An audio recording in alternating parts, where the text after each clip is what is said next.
మహాగణపతి గారి నిమజ్జన సమయంలో కూడా మన ఏజెంట్ల పట్ల ఎంతో సమయాన్ని కేటాయిస్తూ మనందరి నిజ జీవితంలో మార్పును తీసుకురావాలి అని వారు ఎల్ల వేళలా ఆలోచిస్తూ ఏ పాయింట్ చెప్పింది మళ్ళీ చెప్పకుండా ఏ క్లాస్లో ఎక్కడెక్కడ ఏం చెప్తున్నారో గుర్తుపెట్టుకుంటూ కొత్త కొత్త ఐడియాలను ఇస్తూ ఇక సార్ బ్యాక్గ్రౌండ్ గురించి అవసరం లేదు. మనకు వారు అందిస్తున్న విజ్ఞానం గురించి మాట్లాడుకోవడం చాలా ఉత్తమంగా భావిస్తున్నాను. ఈ రోజు ఇక్కడ అటెండ్ అయిన 100 మందిలో సార్ యొక్క స్పీచ్ను గనక మొదటి నుండి గ్రహించినట్లయితే ఆ పాయింట్ ఎక్కడో చోట ప్రతి చోట మనకు యూస్ఫుల్ అవుతుంది. అయినా ఆ పాయింట్ వాడుకున్న ప్రతి ఏజెంట్ ఈరోజు తన యొక్క లక్ష్యాన్ని ఛేదించారు, సాధిస్తున్నారు. ఇంకా మున్ముందు కూడా బాలకృష్ణ సార్ చెప్పే ప్రతి పాయింట్‌ని గుర్తుపెట్టుకోగలిగితే ఎక్కడ కూడా భయపడాల్సిన పని లేదు. ఏ ఆప్షన్స్ వచ్చినా, ఎన్ని అడ్డంకిలొచ్చినా సార్‌ను గుర్తు చేసుకుంటే అది అక్కడికి మనం పరిష్కార మార్గంగా చూపించే దిశగా మనకు ధైర్యం అనేది ఉంటుంది. నేను నా అనుభవంలో సార్‌ని ఎలాగైతే ఇమాజిన్ చేసుకున్నానో ప్రతి చోట ఎక్కడ కూడా భయపడాల్సిన పని లేకుండా సారు మనకంత క్లియర్‌గా వివరిస్తున్నారు. ఇప్పటివరకు ఎన్ని జూమ్ క్లాసులు చేశారో ఇక్కడ ఉన్న 100 మందికి తెలుసు. అలాగే స్పెషల్ క్లాసులు ఎన్నో కోచింగ్ సెంటర్‌లలో కూడా సారు ఉచితంగా ఇప్పటివరకు వారి విద్యను మనకు అందిస్తున్నందుకు ఈ ఫాస్ట్ ట్రాక్ టీమ్‌లో ఉన్నటువంటి 8,000 మంది ఏజెంట్లు సార్‌కి మామిడి బాలకృష్ణ సార్‌కి హృదయపూర్వకంగా మనము కృతజ్ఞతగా ఉండాలని, నేనుంటానని నా తరఫున, మన టీమ్ అందరి తరఫున సార్‌కు ధన్యవాదాలు తెలియజేస్తూ, సార్‌కి స్వాగతం, సుస్వాగతం తెలియజేస్తున్నాను. Thank you sir. Thank you Ashok Reddy గారు. నమస్కారం. Friends, fast track founder Shankar గారికి, గంపా నాగేశ్వరరావు గారికి, మన విజయ్ కుమార్ సార్కి, శివకుమార్ సార్కి, మరి ఈ మీటింగ్ని ఇంత బాగా ప్రతిసారి ఆర్గనైజ్ చేస్తున్న మన పోకల సుధాకర్ గారికి, అశోక్ రెడ్డి గారికి, భాస్కర్ గారికి, అందరి మిత్రులకు పేరు పేరున ధన్యవాదాలు తెలియజేస్తున్నాను, నమస్కారాలు తెలియజేసుకుంటున్నాను. Thank you so much friends. నిజంగా మీ అందరితో ఇంటరాక్ట్ అవ్వడం నా అదృష్టంగా భావిస్తున్నాను. నాకు తెలిసిన కొద్ది నాలెడ్జ్ని షేర్ చేసుకుంటున్నాను.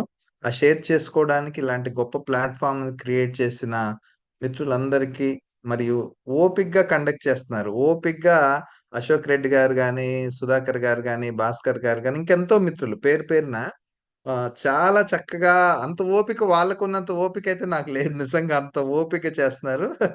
రియల్లీ గ్రేట్ అండి. Thank you. ఫ్రెండ్స్, క్లాస్‌లోకి ఎళ్ళే ముందు చిన్న ఇన్‌స్ట్రక్షన్స్. దయచేసి నెక్స్ట్ 1 ½ అవరు, ఇప్పుడు మనకి 7:15, 7:18 అయింది. 8:30, 9 మధ్యలో క్లోజ్ చేస్తాను. అయితే ఈ 1 ½ అవరు కొద్దిగా శ్రద్ధగా వినండి. ఎందుకంటే నేను చెప్పేది మోటివేషన్ క్లాస్ కాదు. ఇది టెక్నికల్ సబ్జెక్ట్ కాబట్టి మళ్ళీ ఒకటికొకసారి రిపీట్ చేసుకుంటూ ఉంటుంటే మనకి బాగా గుర్తుంటది. నోట్‌బుక్‌లో రాసుకోండి. అలానే మిత్రులందరికి కూడా మనవేంటంటే, మీరు ఈ మీటింగ్ అయిపోయిన తర్వాత ఫీడ్‌బ్యాకు దయచేసి మన మన గ్రూపుల్లో కూడా ఇవ్వండి. అంటే మన ఫాస్ట్ ట్రాక్ గ్రూప్స్ ఉన్నాయి, వాట్సాప్ గ్రూప్స్. దాంట్లో ఈరోజు ఏం నేర్చుకున్నారు, ఒక పాయింట్ అయినా, 2 పాయింట్స్ అయినా అలా రాస్తే ఏంటంటే రాని వాళ్ళకి కూడా మళ్ళీ నెక్స్ట్ టైమ్ అటెండ్ అయ్యే విధంగా మొత్తం 500 ఫిలప్ అవ్వాలన్నది నా కోరిక. ఈరోజు నిమజ్జనం ఉంది కాబట్టి చాలా మంది రాకపోవచ్చు. బట్ మీరు ఈ పాయింట్స్ రూపంలో తెలియచేయండి. అదొక్కటి కోరుకుంటున్నాను. దయచేసి అందరూ కూడా శ్రద్ధగా మీటింగ్ వినండి. పడుకొని వినొద్దు. నోట్‌బుక్కు, పెన్ను పక్కన పెట్టుకోండి సార్. అంతవరకే నా ఇన్‌స్ట్రక్షన్స్. ఇంక నేను నా స్క్రీన్ షేర్ చేస్తాను సార్. ఓకేనా? వాయిస్ అంతా క్లియర్‌గా ఉందా? ఓకే. గుడ్.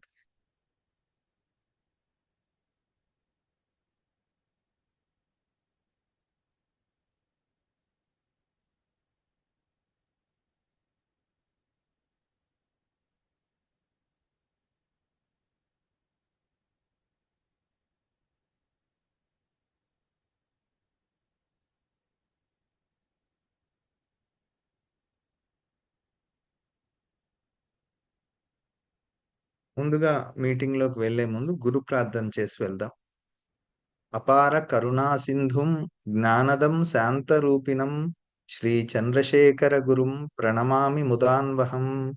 హర హర శంకర, జయ జయ శంకర, కంచి శంకర, కామాక్షి శంకర, నా తల్లిదండ్రులకు, నాకు విద్య నేర్పిన గురువులకు, నేను ఈ స్థాయిలో ఉండడానికి నాకు ఎంతో మంది సహాయం చేశారు.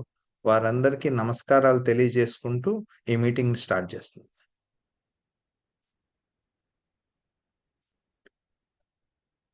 ఫ్రెండ్స్, నా పేరు మామిడి Balakrishna, LSC DO SBA Kodad branch.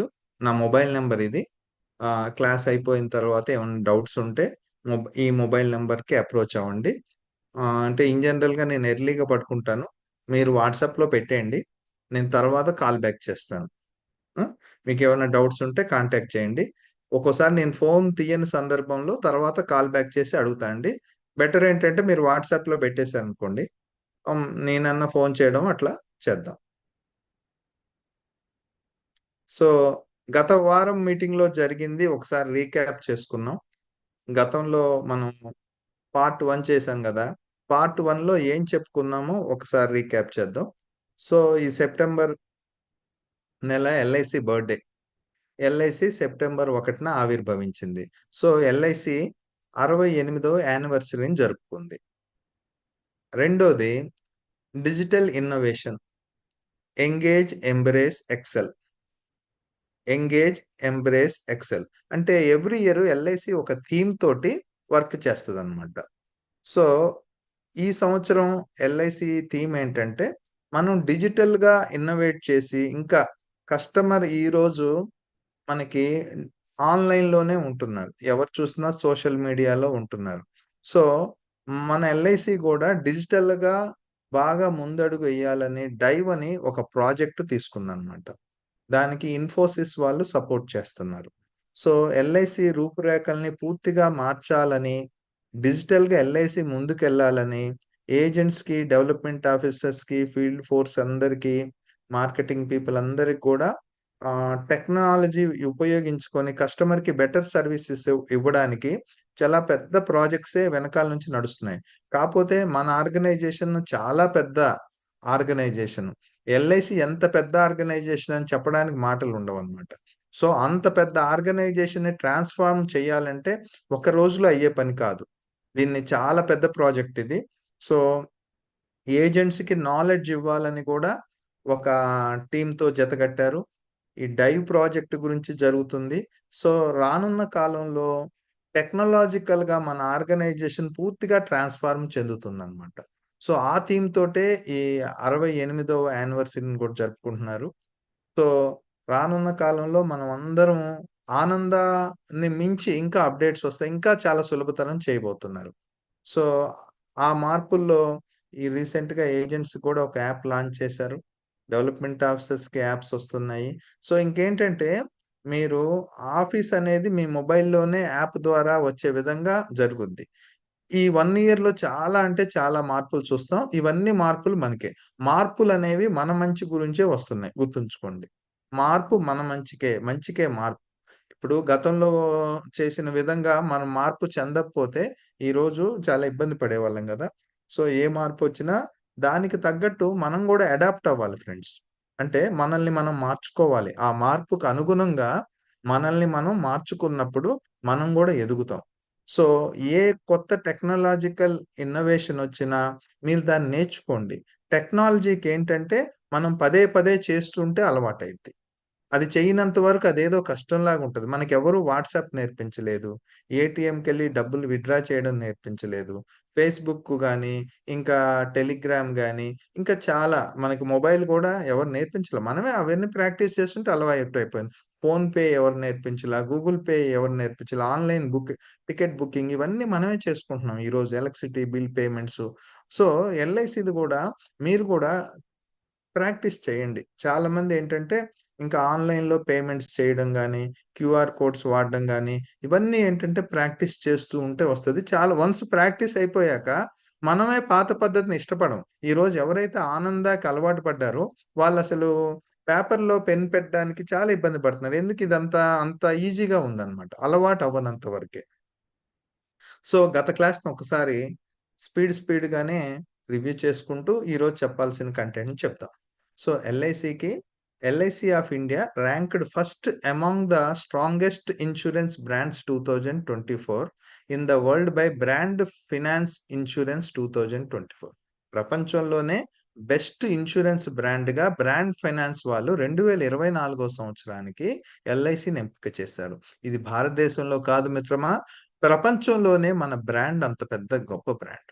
మరి ఈ బ్రాండ్ని ఇంత గొప్పగా చేయడానికి కృషి చేసిన మన ఎల్ఐసి మేనేజ్మెంట్కి, మన ఎల్ఐసి ఫీల్డ్ ఫోర్స్కి, ఏజెంట్ మిత్రులకి మరీ ముఖ్యంగా ధన్యవాదాలు. ఎందుకంటే మన బ్రాండ్ గొప్పగా ఉన్నప్పుడు, బ్రాండ్ బాగున్నప్పుడు అమ్మడం అనేది ఈజీ అయింది సేల్స్ పర్సన్కి. ఒక మంచి గొప్ప బ్రాండ్ని అమ్మడం ఈజీ. అందుకనే మన బ్రాండ్ వాల్యూని మనం ఎప్పుడూ కాపాడుకోవాలి. అది సంస్థ పరంగా కానీ, వ్యక్తిగతంగా కానీ మన బ్రాండ్ అనేది మనకి చాలా ముఖ్యం. మన పేరు అనేది ఒక బ్రాండ్గా అవ్వాలి. ఆ పేరు చెబితేనే పని అయిపోవాలి. ఆ స్థాయికి మనం ఎదగాలంటే మన వ్యక్తిత్వాన్ని నిర్మించుకోవాలి మనం.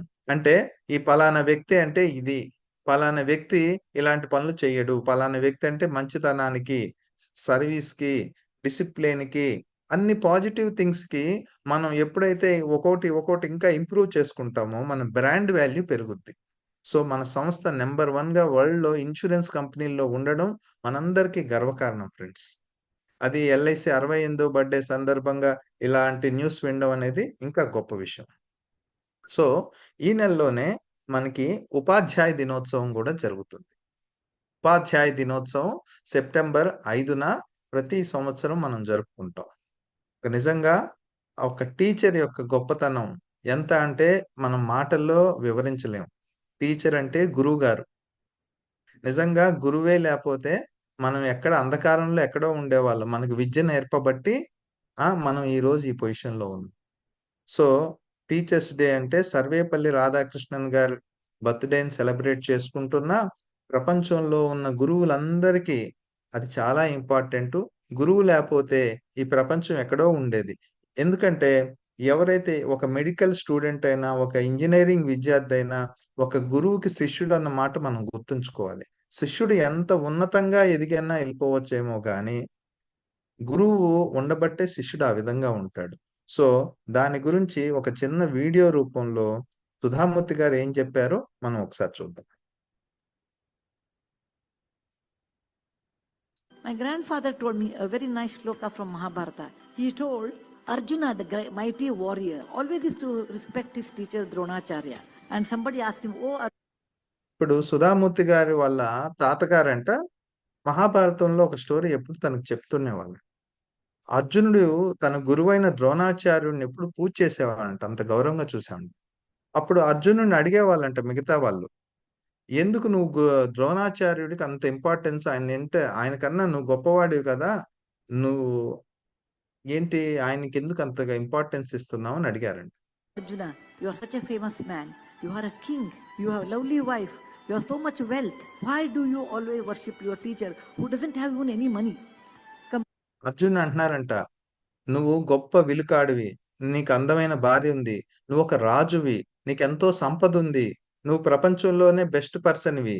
నువ్వేంటయ్యా మీ గురువు దగ్గర ఏమి డబ్బు లేదు, ఏమీ లేదు. మీ గురువుని పూజ చేస్తున్నావేంటని అర్జునుడిని అడుగుతున్నారంట. అప్పుడు అర్జునుడు సమాధానం చెప్తున్నారు. Compared to you, he says that is not true. Na rajyam, na dhanam, na kanakam. That means it says no kingdom, not neither a beauty nor money. In life, nothing is permanent. What is అప్పుడు అర్జునుడు చెప్తున్నారంట, మీరన్నది చాలా తప్పండి. ఈ ఈ ప్రపంచంలో అందం గాని, డబ్బు గాని, కీర్తి గాని, రాజ్యం గాని ఇవేవి శాశ్వతం కాదు. ఏం చెప్తున్నాడు? అందం గాని, డబ్బు గాని, రాజ్యం గాని, కీర్తి కానీ, ఇంకేదైనా కానీ ఇదేది శాశ్వతం కాదు. permanent? He says knowledge is permanent. Knowledge nobody can steal, nobody can burn, nobody can bury. Knowledge. ఇప్పుడు అర్జునుడు ఏం చెప్తున్నాడు? మరి ఏంటయ్యా పర్మనెంట్ ఏంటి? శాశ్వతమైంది ఏంటి అనంటే నాలెడ్జ్ అనేదే శాశ్వతం. జ్ఞానం అనేదే శాశ్వతం ఈ జీవితంలో. ఆ నాలెడ్జ్‌ని దొంగలు దోచుకోలేరు. ఎవరు మంట పెట్టేయలేరు. ఎవరు నాశనం చేయలేరు నాలెడ్జ్‌ని. నాలెడ్జ్ ఒక్కటే పర్మనెంట్ అని చెప్తున్నాడు. Is something, the more you give, the more wealthy you become. So he says the teacher is the one, He's the greatest philanthropist. He or she may not have much money, who gives away their knowledge to others. And that's the reason we should always respect teachers. And teachers are the most important people in your life. Please remember that. Friends, so ఈ నాలెడ్జ్ని ఇచ్చేవాడు గురువు మనకి. గురువు తన యొక్క నాలెడ్జ్ని ఇస్తాడు. ఎప్పుడైతే నాలెడ్జ్ని మనం 10 మందికి షేర్ చేస్తామో విజ్ఞానం అనేది మనకి పదింతలైతది. సో టీచర్ అనేవాడు మంచి ఫిలాంథ్రోపిస్ట్ అంటే మన సంపదని పంచుకునే వాళ్ళని, సొసైటీకి దానంగా ఇచ్చే వాళ్ళని ఫిలాంథ్రోపిస్ట్ అంటారు. టీచరు గొప్ప ఫిలాంథ్రోపిస్ట్. ఆయన ఎప్పటికీ తరగని జ్ఞానాన్ని ఇస్తున్నాడు. సో టీచర్ అనే వ్యక్తి, గురువు అనే వ్యక్తి సొసైటీలో అంత గొప్ప వ్యక్తి. ఫ్రెండ్స్, నేను చెప్తుంది అర్థం అవుతుందా? ఇప్పుడు దాకా చెప్పింది అర్థమైందా? సో మీ యొక్క టీచర్ పేరు, మీకు జీవితంలో గురువు ఎవరో ఉంటారు కదా, వారి పేరేంటో చాట్ విండోలో ఒకసారి టైప్ చేయండి. అంటే మీరు ఈ స్థానంలో ఉండడానికి ఎంతో మంది కృషి చేసి ఉంటారు. సో మీ టీచర్ని గుర్తు చేసుకోండి ఈ సందర్భంగా. ఎందుకంటే గురువుని మర్చిపోకూడదు మనం. సో మనం క్లాస్లోకి ఫర్దర్గా వెళ్దాం. మీరు చాట్ విండోలో టైప్ చేస్తుంటే నాకేం తెలుసుద్దంటే మీరు నాతో ఉన్నట్టు తెలుసుద్ది. సో మీకు ఏది అనిపించినా చాట్ విండోలో టైప్ చేయండి. నేను నా క్లాస్ చెప్తూ ఉంటాను. మీకు ఏ పాయింట్ నచ్చినా చాట్ విండోలో టైప్ చేయండి.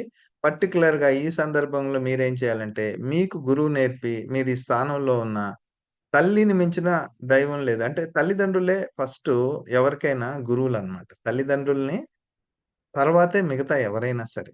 ఎందుకంటే వాళ్ళే మనకి విద్యాబుద్ధులు నేర్పించి ఈ స్థానంలో ఉంటారు. సో మీ గురువుల పేరు రాయండి. వాళ్ళ లైఫ్‌లో మనం గురువుని ఎప్పుడు మర్చిపోకూడదు. మనం ఎంత గొప్ప వాళ్ళమైనా సరే.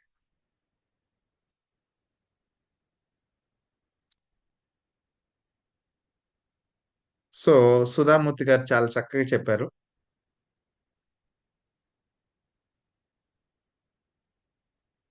My grandfather told so history of life insurance గురించి మనం ఈ బేసిక్ ఇన్సూరెన్స్ కాన్సెప్ట్‌లో తెలుసుకున్నాం. అసలు ఇన్సూరెన్స్ అనేది మొట్టమొదట ఎక్కడి నుంచి వచ్చింది? సెయిలర్స్ నుంచి, నావికుల నుంచి వచ్చింది ఇన్సూరెన్స్ కాన్సెప్ట్ అనేది. సో ఎంతో పాతకాలం నుంచే ఇన్సూరెన్స్ అనేది ఉంది. క్రీస్తు పూర్వమే ఇన్సూరెన్స్ ఉంది. ఇప్పుడొచ్చింది కాదు. కానీ రూపాంతరం చెందుతూ మనం ఈ విధంగా ఇప్పుడు ఏ విధంగా ఇన్సూరెన్స్‌ని చేయడానికి మునుపే ఉంది. కానీ అది ఇన్సూరెన్స్ అని పేరు పెట్టుకోలేదు. కానీ ఇన్సూరెన్స్ చేసేవాళ్ళనమాట. ఈ నావికులు సరుకు రవాణా చేసేటప్పుడు అవతలకి వెళ్ళే వరకు గ్యారంటీ లేదు కాబట్టి ఈ సరుకులకి వ్యక్తులకి ఇన్సూరెన్స్ చేసేవాళ్ళనమాట. కొంత మొత్తం పక్కన పెట్టేవాళ్ళు. అలా ఇన్సూరెన్సు మనకి బిఫోర్ క్రైస్తు అంటే క్రీస్తు పూర్వం 600 సంవత్సరాల క్రితమే ఉంది. రోమ్ చక్రవర్తి దీన్ని బరియల్ క్లబ్‌గా అన్నారు. ముస్లింలు బైతుల్ మల్ అండ్ జకాత్ అనేవాళ్ళు. డిఫరెంట్ టైప్‌లో లైఫ్ ఇన్సూరెన్స్ ఉండేది. దాని మీనింగ్ మాత్రం ఎవరైతే చనిపోతారో వాళ్ళ యొక్క వారసులకి, విడోస్‌కి ఈ డబ్బులు అందచేసి వాళ్ళని ఆర్థికంగా కాపాడడమే, వాళ్ళకొక ఆర్థిక స్థిరత్వం ఇవ్వడమే వాటి యొక్క ముఖ్య ఉద్దేశం. So history of life insurance అటువంటిది. ఎల్ఐసి బర్త్ గురించి గనక చూస్తే 1956కి ముందు 245 ప్రైవేట్ లైఫ్ ఇన్సూరెన్స్ కంపెనీస్ భారతదేశంలో ఉండేవి. అవన్నీ ఏంటంటే సరిగ్గా ఆపరేట్ చేయకుండా, కస్టమర్ల యొక్క మెచ్యూరిటీ డబ్బులు సరిగ్గా ఇవ్వకుండా, వాళ్ళకి డెత్ క్లెయిమ్స్ అవి పరిష్కరించకుండా నానా రకాలుగా అనార్గనైజ్డ్‌గా ఉండేదన్నమాట. స్వాతంత్రం వచ్చిన తర్వాత ఎప్పుడైతే ఇండియా రిపబ్లిక్‌గా మారిందో 1956లో సెప్టెంబర్ 1న అప్పటి యొక్క ప్రైవేట్ ఇన్సూరెన్స్ కంపెనీల యొక్క ఆస్తులు, నష్టాలు అంటే ఆస్తులు, అప్పులు అన్నీ కలిపేసి ఎల్ఐసి ఆఫ్ ఇండియా ఒకటే కంపెనీగా చేసి అప్పటి యొక్క ప్రధానమంత్రి జవహర్లాల్ నెహ్రూ గారు, సిడి దేశ్ముఖ్, చింతామణి దేశ్ముఖ్ గారు అప్పటి ఆర్థిక శాఖ మంత్రి. వీరు కలిసి ఎల్ఐసి ఆఫ్ ఇండియా స్థాపించారు. అప్పుడు ఇనిషియల్‌గా గవర్నమెంట్ 5 కోట్లతో స్థాపించిన సంస్థ ఈరోజు ఒక పెద్ద సంచలనం. భారతదేశంలోనే అతిపెద్ద లైఫ్ ఇన్సూరెన్స్ కంపెనీ, ప్రపంచంలో కూడా అతిపెద్ద లైఫ్ ఇన్సూరెన్స్ కంపెనీగా ఎదిగింది. అయితే 43 సంవత్సరాల పాటు ఎల్ఐసి మోనోపొలీగా వ్యవహరించిందనమాట. అంటే ఇన్సూరెన్స్ పాలిసీ తీసుకోవాలంటేనే ఎల్ఐసి దగ్గర మాత్రమే తీసుకోవాలి. ఆ విధంగా వ్యవహరించింది. ఎప్పుడైతే 2000 సంవత్సరంలో మల్హోత్రా కమిటీ రికమెండేషన్స్ ప్రకారం 1999లో ఐఆర్‌డిఏ వచ్చింది. 2000 నుంచి అది ఇంప్లిమెంట్ అయింది. 2000 నుంచి ప్రైవేట్ సంస్థలు కూడా భారతదేశంలో రావడం జరిగింది. సో అది ఎల్ఐసి బ్యాక్గ్రౌండ్. ఈరోజు మొత్తం 24 లైఫ్ ఇన్సూరెన్స్ కంపెనీస్ ఉన్నాయి భారతదేశంలో. సో ఇక్కడ మనం గనక చూసుకుంటే కొన్ని ఇంపార్టెంట్ సెక్షన్స్ గురించి గత క్లాస్లో మనం చెప్పుకోవడం జరిగింది. వాటిలో సెక్షన్ 28 ఆఫ్ ఎల్ఐసి యాక్ట్, మీరు చార్ట్ విండోలో సెక్షన్ 28 అని టైప్ చేయండి. సెక్షన్ 28 ఈ సెక్షన్ దేని గురించి మాట్లాడుద్దంటే ఈ సర్ప్లస్ డిస్ట్రిబ్యూషన్ గురించి, బోనస్ డిస్ట్రిబ్యూషన్ గురించి ఈ సెక్షన్ మాట్లాడుద్ది. ఎల్ఐసి ఏం చేస్తుందంటే 95% కస్టమర్స్ కి బోనస్ రూపంలో ఇస్తుంది, సర్ప్లస్ జనరేట్ అయింది. 5% గవర్నమెంట్ ఆఫ్ ఇండియాకి సర్ప్లస్ ఇస్తుంది. సో ఎల్ఐసికి ఈ సెక్షన్ 28 ఆఫ్ ఎల్ఐసి యాక్ట్ వల్ల ఎల్ఐసి కస్టమర్స్ అందరికి బోనస్ అనేది గ్యారంటీగా ఉందని ఎవ్రీ ఇయర్ అందుకోవడానికి ఉంది. ఇది సెక్షన్ 28 గురించి. Section 37 of the LIC act 1956. ఇదేంటంటే చాట్ విండోలో సెక్షన్ 37 అని కూడా రాయండి. సెక్షన్ 37 అనేది మెయిన్ ఇంపార్టెంట్ సెక్షన్. ఇది సావరిన్ గ్యారంటీ గురించి చెప్తుంది. The sum assured of all policies issued by LIC of India, including any bonuses declared in respect thereof, shall be guaranteed as to payment in cash by the central government under section 37 of LIC Act 1956. ఈ ఒక section భారతదేశంలో life insurance కంపెనీలో మనకు ఒక్కరికే ఉంది. ఇది మన సంస్థ యొక్క గొప్ప స్ట్రెంగ్త్. ఇదేం చెప్తుందంటే ఈ సెక్షన్ అంత డబ్బులకి, సమ్మష్యూర్డ్కి, బోనస్లకి government of India sovereign guarantee ఉంది. మన చేతిలో ఉన్న కరెన్సీ నోటుకి ఎంత గ్యారంటీ గవర్నమెంట్ ఇస్తుందో ఎల్ఐసి పాలసీకి కూడా అంతే గ్యారంటీ ఇస్తుంది. ఇది section 37 of the LIC act 1956 లో చెప్పారు. ఒక్క మాటలో చెప్పాలంటే LIC policy bond is equal to currency note అన్నమాట. ఈ సెక్షన్ ప్రైవేట్ ప్లేయర్స్ కి ఇంకెవరికి అప్లికబుల్ కాదు. ఇలాంటి గొప్ప గొప్ప చట్టాలు పార్లమెంట్ లో చట్టం చేయబడి ఉన్నాయి కాబట్టి కస్టమర్తో ఇలాంటివి చెప్పడం వల్ల దే బిలీవ్, వాళ్ళు కూడా మిమ్మల్ని నాలెడ్జబుల్ పర్సన్ అనుకుంటారు. సెక్షన్ 28 బోనస్ల గురించి మాట్లాడుద్ది, సెక్షన్ 37 సావరిన్ గవర్నమెంట్ గ్యారంటీ గురించి మాట్లాడుద్ది. అలానే section 45 of the insurance act 1938 ఏం చెప్పుద్దంటే మనం ఎప్పుడైతే 3 సంవత్సరాల ప్రీమియమ్స్ కరెక్ట్ గా కట్టేస్తామో ఆ తర్వాత పాలసీ క్లెయిమ్ ఇవ్వను అనడానికి కుదరదు. No policy of life insurance shall be called in question on any ground whatsoever after the expiry of 3 years from the date of the policy. Date of the policy నుంచి 3 సంవత్సరాలు పూర్తి అయిన తర్వాత ఇతనికి అనారోగ్యం ఉంది, ఈ సమస్యతో క్లెయిమ్ ను రిజెక్ట్ చేస్తున్నాము అనడానికి వీల్లేదని చెప్తుంది. ఒకవేళ అనారోగ్యం అలాంటి ఏమైనా సమస్యలు ఉంటే ఈ 3 సంవత్సరాల్లోనే పాలసీని క్వశ్చన్ చేయొచ్చు, క్యాన్సిల్ చేయొచ్చు. 3 సంవత్సరాలు పూర్తి అయిపోయిన తర్వాత ఎల్ఐసి పాలసీ క్లెయిమ్ ఇవ్వను అనడానికి ఛాన్స్ లేదు. ఒక సందర్భంలో ఉంది ఏంటంటే ఒకవేళ ఫ్రాడ్యులెంట్ గా ఏమన్నా పని చేస్తే, అంటే ఫ్రాడ్యులెంట్ అంటే ఆల్రెడీ మనం డెత్ పాలసీ బాండ్స్ ని అంటే మనం కొన్ని చనిపోయిన వ్యక్తికే చేయడం, కొంతమంది కొన్ని పనులు చేస్తుంటారు. అంటే అనారోగ్య రీజన్స్ తో అట్లా క్వశ్చన్ చేయడానికి లేదు, కానీ మిగతా రీజన్స్ తోటి అంటే డేట్ ఆఫ్ బర్త్ ని తక్కువ కింద చూపించేసి పాలసీ చేయడం, అలాంటివి ఏమైనా ఫ్రాడ్యులెంట్ థింగ్స్ ఉంటే కనుక చేయొచ్చు. అప్పుడు మాత్రం క్లెయిమ్ ను రిజెక్ట్ చేయొచ్చు. A policy of life insurance may be called in question at any time within 3 years from the date of issuance of the policy, at the date of commencement of risk, at the date of revival of the policy, at the date of the rider to the policy, whichever is later on the ground of fraud.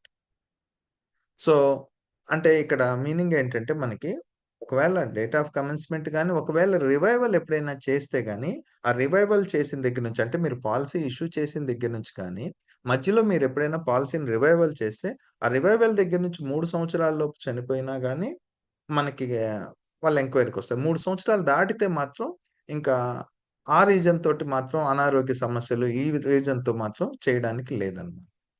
Fraudulent గా మాత్రం ఏదైనా వేరుగా అంటే death సర్టిఫికెట్లు ఇలాంటివి ఉంటాయి, కొన్ని mall practices చేస్తారు కాబట్టి ఆ సందర్భంలో కానీ ఎల్ఐసి ఎంక్వైరీ చేసుకొని పాలసీని రిజెక్ట్ చేయొచ్చు, కానీ ఫిజికల్ గ్రౌండ్స్ లో మాత్రం రిజెక్ట్ చేయడానికి లేదని ఈ సెక్షన్ చెప్తుంది. ఇక కొన్ని ఇంపార్టెంట్ ప్రిన్సిపల్స్ ఉన్నాయి, అవి కూడా ఏంటో తెలుసుకుందాం. వాటిలో ముఖ్యంగా ప్రిన్సిపల్స్ ఆఫ్ ఇన్సూరబుల్ ఇంట్రెస్ట్. అంటే ఒక వ్యక్తికి పాలసీ తీసుకోవడం వల్ల, అంటే అతనికి అతను తీసుకోకపోతే వేరే వాళ్ళు లాస్ అయ్యే సిచ్యువేషన్ గనక ఉంటే దాన్ని ఇన్సూరబుల్ ఇంట్రెస్ట్ అంటారు. In simple terms, it means that the proposer must have a stake in the continuance of the subject insured and could suffer a loss if the risk is not covered through insurance. ఇతనికి insurance చెయ్యకపోవడం వల్ల వేరే వాళ్ళకి నష్టం జరిగే situation ఉంటే దాన్ని principles of insurable interest అంటారు. What is insured is the financial interest in the subject matter of insurance. In the case of life insurance policies, insurable interest must exist at the inception of the policy. Life insurance పాలసీలో ఏంటంటే insurable interest అనేది policy తీసుకునేటప్పుడు ఉండాలి. There is no requirement for insurable interest at the time of claim under the policy. Policy claim అప్పుడు insurable interest చూడరు, policy ఇచ్చేటప్పుడు మాత్రం నువ్వు ఇన్సూరెన్స్ తీసుకోకపోతే నష్టపోయే వ్యక్తి ఎవరైనా ఉన్నారా అన్నది చూస్తారు. అసలు ఇన్సూరబుల్ ఇంట్రెస్ట్ అనేది ఎవరెవరి మధ్య ఉంటుందో చూడండి. A person has unlimited insurable interest in his own life. తన సొంత జీవితం మీద ఒక వ్యక్తికి అన్లిమిటెడ్ ఇన్సూరబుల్ ఇంట్రెస్ట్ ఉంటుంది. హస్బెండ్ కి వైఫ్ పేరు మీద ఇన్సూరబుల్ ఇంట్రెస్ట్ ఉంటుంది. అట్లానే ఎంప్లాయర్ కి కంపెనీకి insurable interest in his employee or key man. ముఖ్యమైన వ్యక్తికి, అంటే ఒక కంపెనీ యొక్క ముఖ్యమైన వ్యక్తి పైన ఆ కంపెనీకి ఇన్సూరబుల్ ఇంట్రెస్ట్ ఉంటుంది, అతని సర్వీసెస్ యొక్క వాల్యూని బట్టి. అలానే అప్పు తీసుకున్న వ్యక్తి మీద ఇన్సూరబుల్ ఇంట్రెస్ట్ ఉంటుంది. ఎంతైతే అతను అప్పు తీసుకున్నాడో ఆ మొత్తం మీద అంటే సపోజ్ మీరు చిట్స్ ఏమన్నా పాడుకున్నప్పుడు దాని మీద ఎంతైతే మీకు చిట్ వాల్యూ ఇచ్చారో దాని వరకు మాత్రం అతనికి ఇన్సూరబుల్ ఇంట్రెస్ట్ ఉంటుంది. అట్లానే ఒక బ్యాంక్ లోన్ శాంక్షన్ చేసినప్పుడు అప్పు వాల్యూ వరకు ఇన్సూరబుల్ ఇంట్రెస్ట్ అనేది అప్పు ఇచ్చిన వ్యక్తికి ఉంటుంది. పార్ట్నర్స్ కి ఒకరి మీద ఒకరికి ఇన్సూరబుల్ ఇంట్రెస్ట్ ఉంటుంది. Parents have insurable interest in life of child as long as one is minor. పిల్లల మీద తల్లిదండ్రులకి ఇన్సూరబుల్ ఇంట్రెస్ట్ ఉంటుంది, వాళ్ళు మైనర్ గా ఉన్నంత కాలం, మేజర్ అయిన తర్వాత కాదు. ఇది ఇన్సూరబుల్ ఇంట్రెస్ట్ గురించి. Principle of utmost good faith గురించి కూడా లాస్ట్ క్లాస్ లో డిస్కస్ చేశాము. ఇవన్నీ లాస్ట్ క్లాస్ లో డిస్కస్ చేశాం కాబట్టి నేను కొద్దిగా ముందుకు వెళ్తున్నాను ఫాస్ట్ గా. లేకపోతే ఏమవుతుందంటే ఇంకా మనం ఈరోజు చెప్పాల్సిన పార్ట్ 2 కూడా పార్ట్ 1 చెప్పేసరికి క్లోజ్ అయిపోతాయి. ఈ principle of utmost good faith ఏంటంటే, ఇప్పుడు ఇద్దరు వ్యక్తులు కాంట్రాక్ట్ లోకి ఎంటర్ అవుతున్నారు. ఒకరు ఎల్ఐసి, ఇంకో వ్యక్తి కస్టమర్ ప్రపోజర్. ఈ కాంట్రాక్ట్ లోకి ఎంటర్ అయ్యే వ్యక్తులు ఒకరికొకరు అంటే మొత్తం వివరాలన్నీ క్లియర్ గా చెప్పాలన్నమాట. ఏంటంటే మన హైట్, వెయిట్ అవన్నీ కూడా దాచిపెట్టకుండా చెప్పాలి. Principle of utmost good faith దాని గురించి, అత్యంత విశ్వసనీయత ప్రిన్సిపల్ అంటారు తెలుగులో. The law imposes a greater duty on the parties to an insurance contract to disclose relevant information. అంటే డిస్క్లోజ్ చేయడం అంటే చెప్పాలి, దానికి సంబంధించిన ఇన్ఫర్మేషన్ చెప్పాలి. It is the duty of the proposer to make a full disclosure of facts regarding. అంటే proposer కి బాధ్యత అన్నమాట, అతని యొక్క ఏజ్, నిజాలు, ఫ్యాక్ట్స్ అన్ని చెప్పాలి. Age, height, weight, build, nature of occupation, అతను ఏం వృత్తి చేస్తాడు, స్మోకింగ్ చేస్తాడా, drinking habits, medical history, surgeries, early insurance.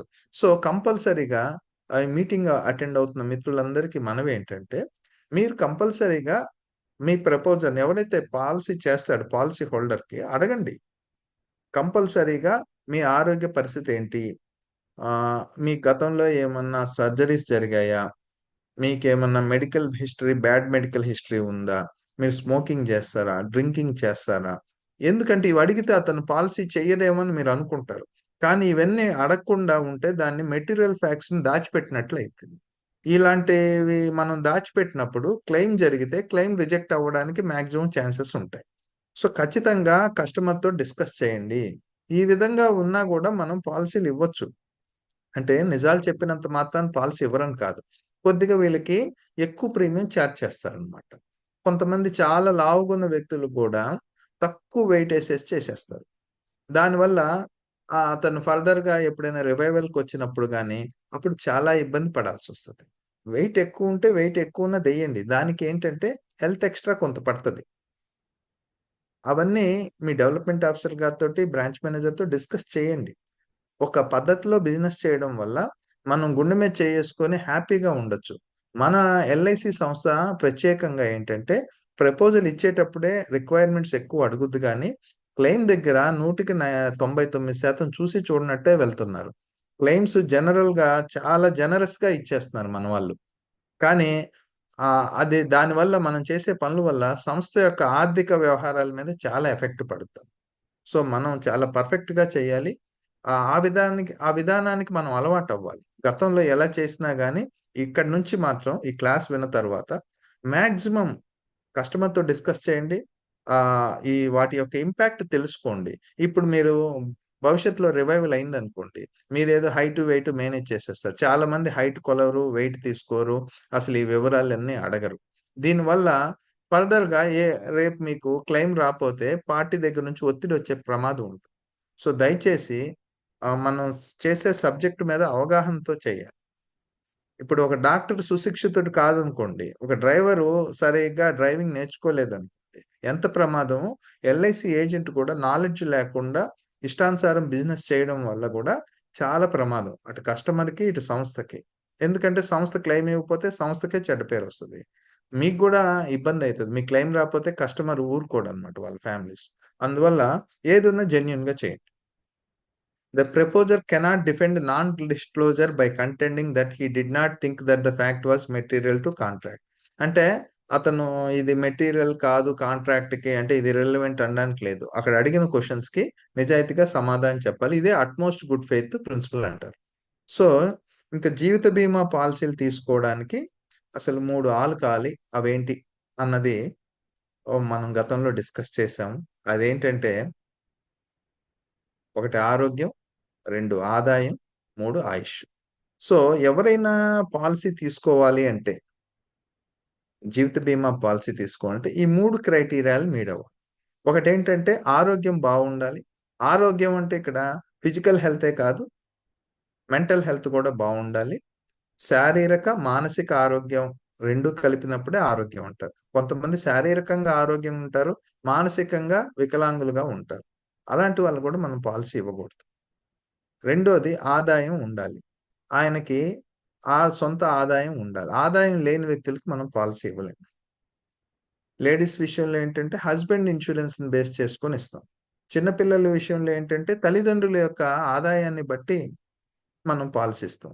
ఆడవాళ్ళ విషయంలో వాళ్ళకి సొంత ఆదాయం లేపోయినా గృహిణులుగా ఉన్న భర్త ఆదాయాన్ని బేస్ చేసుకొని, భర్త ఇన్స్యూరెన్స్‌ని బేస్ చేసుకొని పాలిసీ ఇస్తాం. మైనర్‌లకు గూడా అంతే.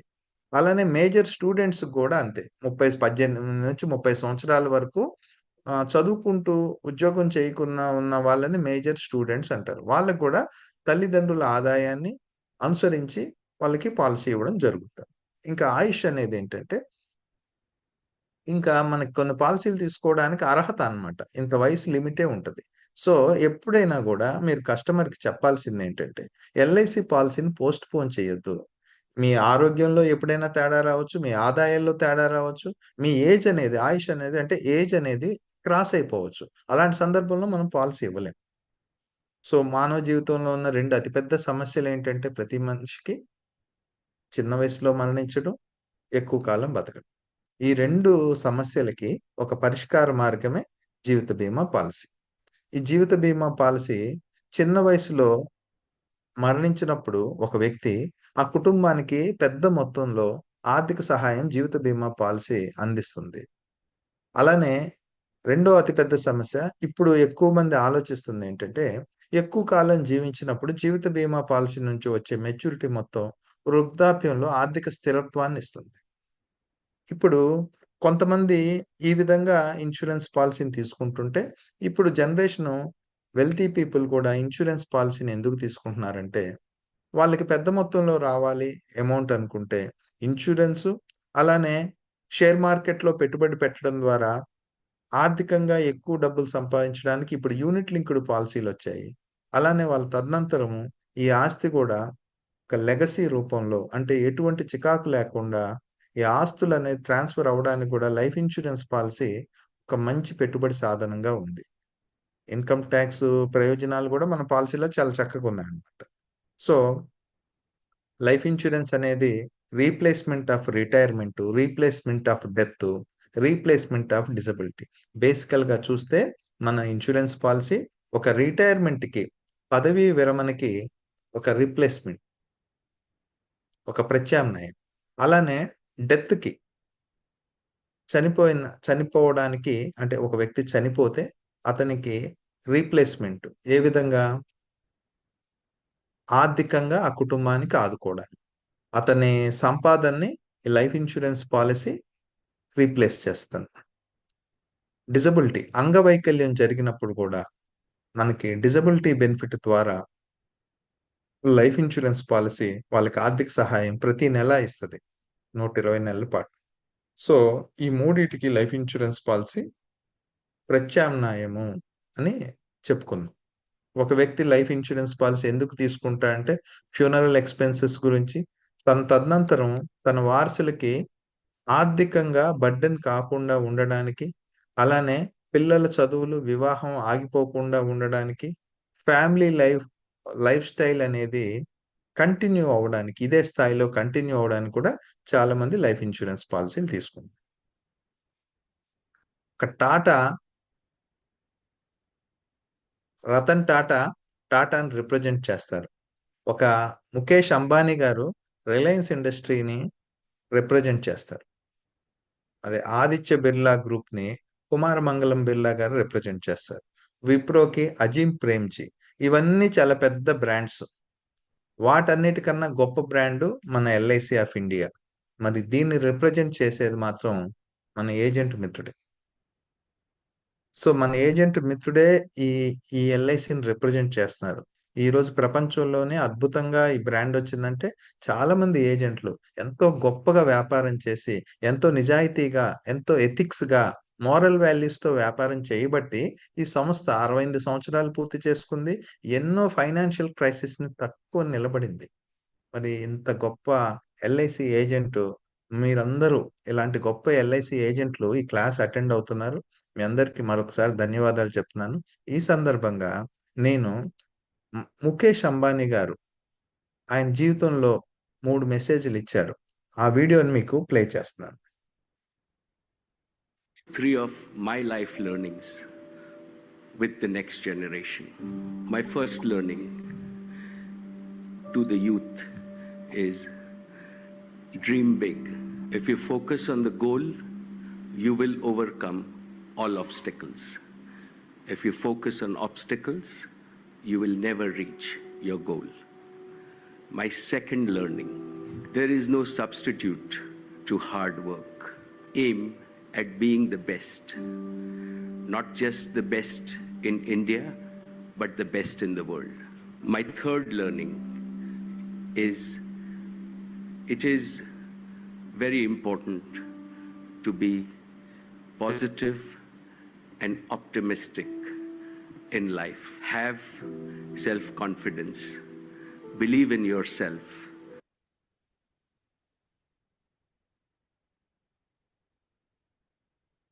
ఫ్రెండ్స్, ఇప్పుడు దాకా నేను చెప్తుంది మీకు అర్థం అవుతుందా? ఇప్పుడు ముఖేష్ అంబానీ గారు 3 సూచనలు చేశారు. ఆ 3 సూచనలు చాట్ విండోలో టైప్ చేయండి. ఏం చెప్పారు? ఎవరైనా చాట్ విండోలో టైప్ చేయండి. డ్రీమ్ బిగ్ అని చెప్పారు. హార్డ్ వర్క్ ఏది సబ్స్టిట్యూట్ లేదని చెప్పారు. ఆబ్స్టకిల్స్ అంటే కష్టాలు, అవరోధాల మీద దృష్టి పెడితే మనం గోల్స్ ని, డ్రీమ్స్ ని రీచ్ అవ్వలేము. ఇన్స్టెడ్ గోల్ మీద దృష్టి పెడితే మధ్యలో వచ్చే అవరోధాలు వాటంతటే మన లక్ష్యం ఎట్లయినా గోల్ చేయాలి, మన ఎండిఆర్టీ ఎలా అయినా చేయాలి అనుకున్నప్పుడు మనం అమ్మో ఎండిఆర్టీ చేయాలి, టీవీ చేయాలి, ఈ అవరోధాల మీద మన దృష్టి ఉండకూడదు. మన లక్ష్యం మీద మన దృష్టి ఉండాలి. డ్రీమ్ బిగ్ గా ఉండాలి ఎప్పుడు కూడా. నెక్స్ట్ బెస్ట్ గా ఉండాలి. నాట్ ఓన్లీ ఇండియా, వరల్డ్ లోనే బెస్ట్ గా ఉండాలి. దానికి హార్డ్ వర్క్ తప్పితే వేరేది సబ్స్టిట్యూట్ లేదు. మనం అంతా అనుకుంటాం స్మార్ట్ వర్క్ చెయ్యాలి, మనం లెగ్ వర్క్ మనం చెయ్యాలి, ఫోన్ కాల్స్ చెయ్యాలి, కష్టాలు పడాలి, అవేం లేకుండా ఎవ్వరు సక్సెస్ కారు. మూడోది ఎటువంటి సిట్యుయేషన్‌లో కూడా పాజిటివ్‌గా ఉండాలి. ప్రతి థింగ్ నుంచి మనం పాజిటివ్‌గా ఉండాలి. ఆ పాజిటివ్‌నెస్‌ని డెవలప్ చేసుకోవడమే చాలా ఇంపార్టెంట్ జీవితంలో. ఆప్టిమిస్టిక్‌గా ఉండాలి. సిట్యుయేషన్ ఎలా అన్నా ఉండని సార్. మీరు పాజిటివ్‌గా ఉండగలగాలి. అదే ముఖ్యంగా ఆయన 3 విషయాలు చెప్పారు. చాలామంది టైప్ చాట్ విండోలో చేస్తున్నారు. ఓకేనా? క్లాసు సజావుగా ఎళ్తుంటే ఓ thumbs up. Thank you friends. ఈ ఇప్పుడంతా గతంలో చెప్పిందే చెప్తున్నాను. ఇంగా మనం dream big, hard work, positive attitude. Nagaraju Marisetti. Super అండి. ఎక్సలెంట్. చాలా మంది చేశారు. Thank you.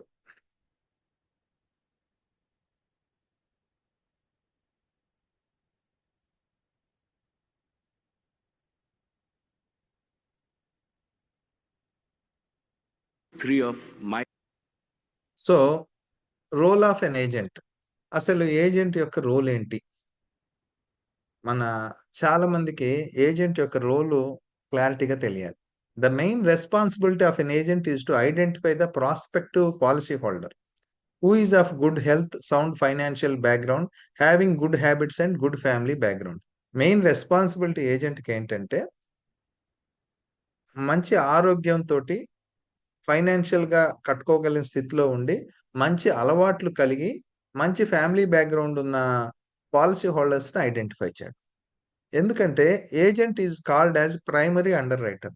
ఆఫీస్‌లో అండర్ రైటర్ ఉంటారు కదా! వాళ్ళు కాదండి నిజమైన అండర్ రైటర్. ఎందుకంటే వాళ్ళు పేపర్స్ చూసి అండర్ రైటింగ్ చేస్తారు. వ్యక్తిని చూసేది మీరు మాత్రమే. ఎందుకంటే వ్యక్తిని చూడడం వేరు, పేపర్స్‌ని చూడడం వేరు.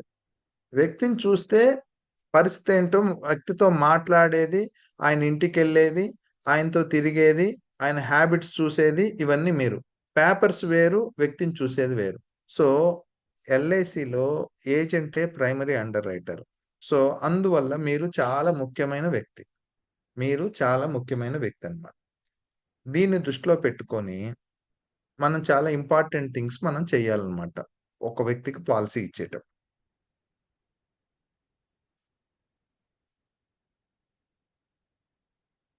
Role of an agent. So, ప్రతి ఒక్క వ్యక్తి కస్టమర్ యొక్క అంటే ప్రతి ఒక్క ఏజెంట్ కూడా అతని హెల్త్ హ్యాబిట్సు, నెక్స్టు అతని ఫైనాన్షియల్‌గా అతని పరిస్థితి ఏంటి అంచనా వేయాలి పాలిసీ ఇచ్చే ముందుల. అలానే మోరల్ హజార్డ్ రూపంలో ఏవన్నా చికాకులున్నాయా అన్నది కూడా ఖచ్చితంగా చూడాల. అవి చూడకుండా గుడ్డిగా పాలిసీ అనేది ఇవ్వకూడదు. ఇస్తే సమస్యలు ఎదుర్కొంటాం. అన్నీ మనకి పేపర్‌లో తెలియవన్నమాట. అతను టెర్రరిస్టా? అతనేమన్నా ఫ్యాక్షనిస్టా? ఇతనికి బయట నుంచి ఏమైనా ప్రమాదాలు పొంచి ఉన్నాయా? ఇలాంటివన్నీ మనం ఏసీఆర్ ఫార్మ్‌లో రాస్తామనమాట. సో, మీకు మెయిన్ కమిషన్ ఇచ్చేదేంటంటే, అతనికి ఇంకా ఏమైనా ప్రమాదాలు పొంచి ఉన్నాయా? అలాంటి సందర్భాలను చెప్తారనే ఆ ఏసీఆర్ ఫార్మ్ రాసేటప్పుడు మీకెంత కాలం నుంచి తెలుసు? అందువల్ల ఏసీఆర్ కంపల్సరీ జాగ్రత్తగా నింపాలి. ఇవన్నీ గూడా తెలుసుకొని ఉండాలనమాట. నాట్ ఓన్లీ ఫిజికల్‌గా బాగున్నాడు, మెంటల్‌గా బాగున్నాడు, డబ్బులున్నాయనే కాదు. ఇంకా వేరే థ్రెడ్స్ ఏమైనా ఉన్నాయన్నది కూడా మనం తెలియజేయాల్సిన బాధ్యత ఒక ఏజెంట్‌గా మన మీద ఉంది. సో, ఈ వృత్తిలో ఎంతోమంది గొప్ప గొప్ప ఏజెంట్లున్నారు.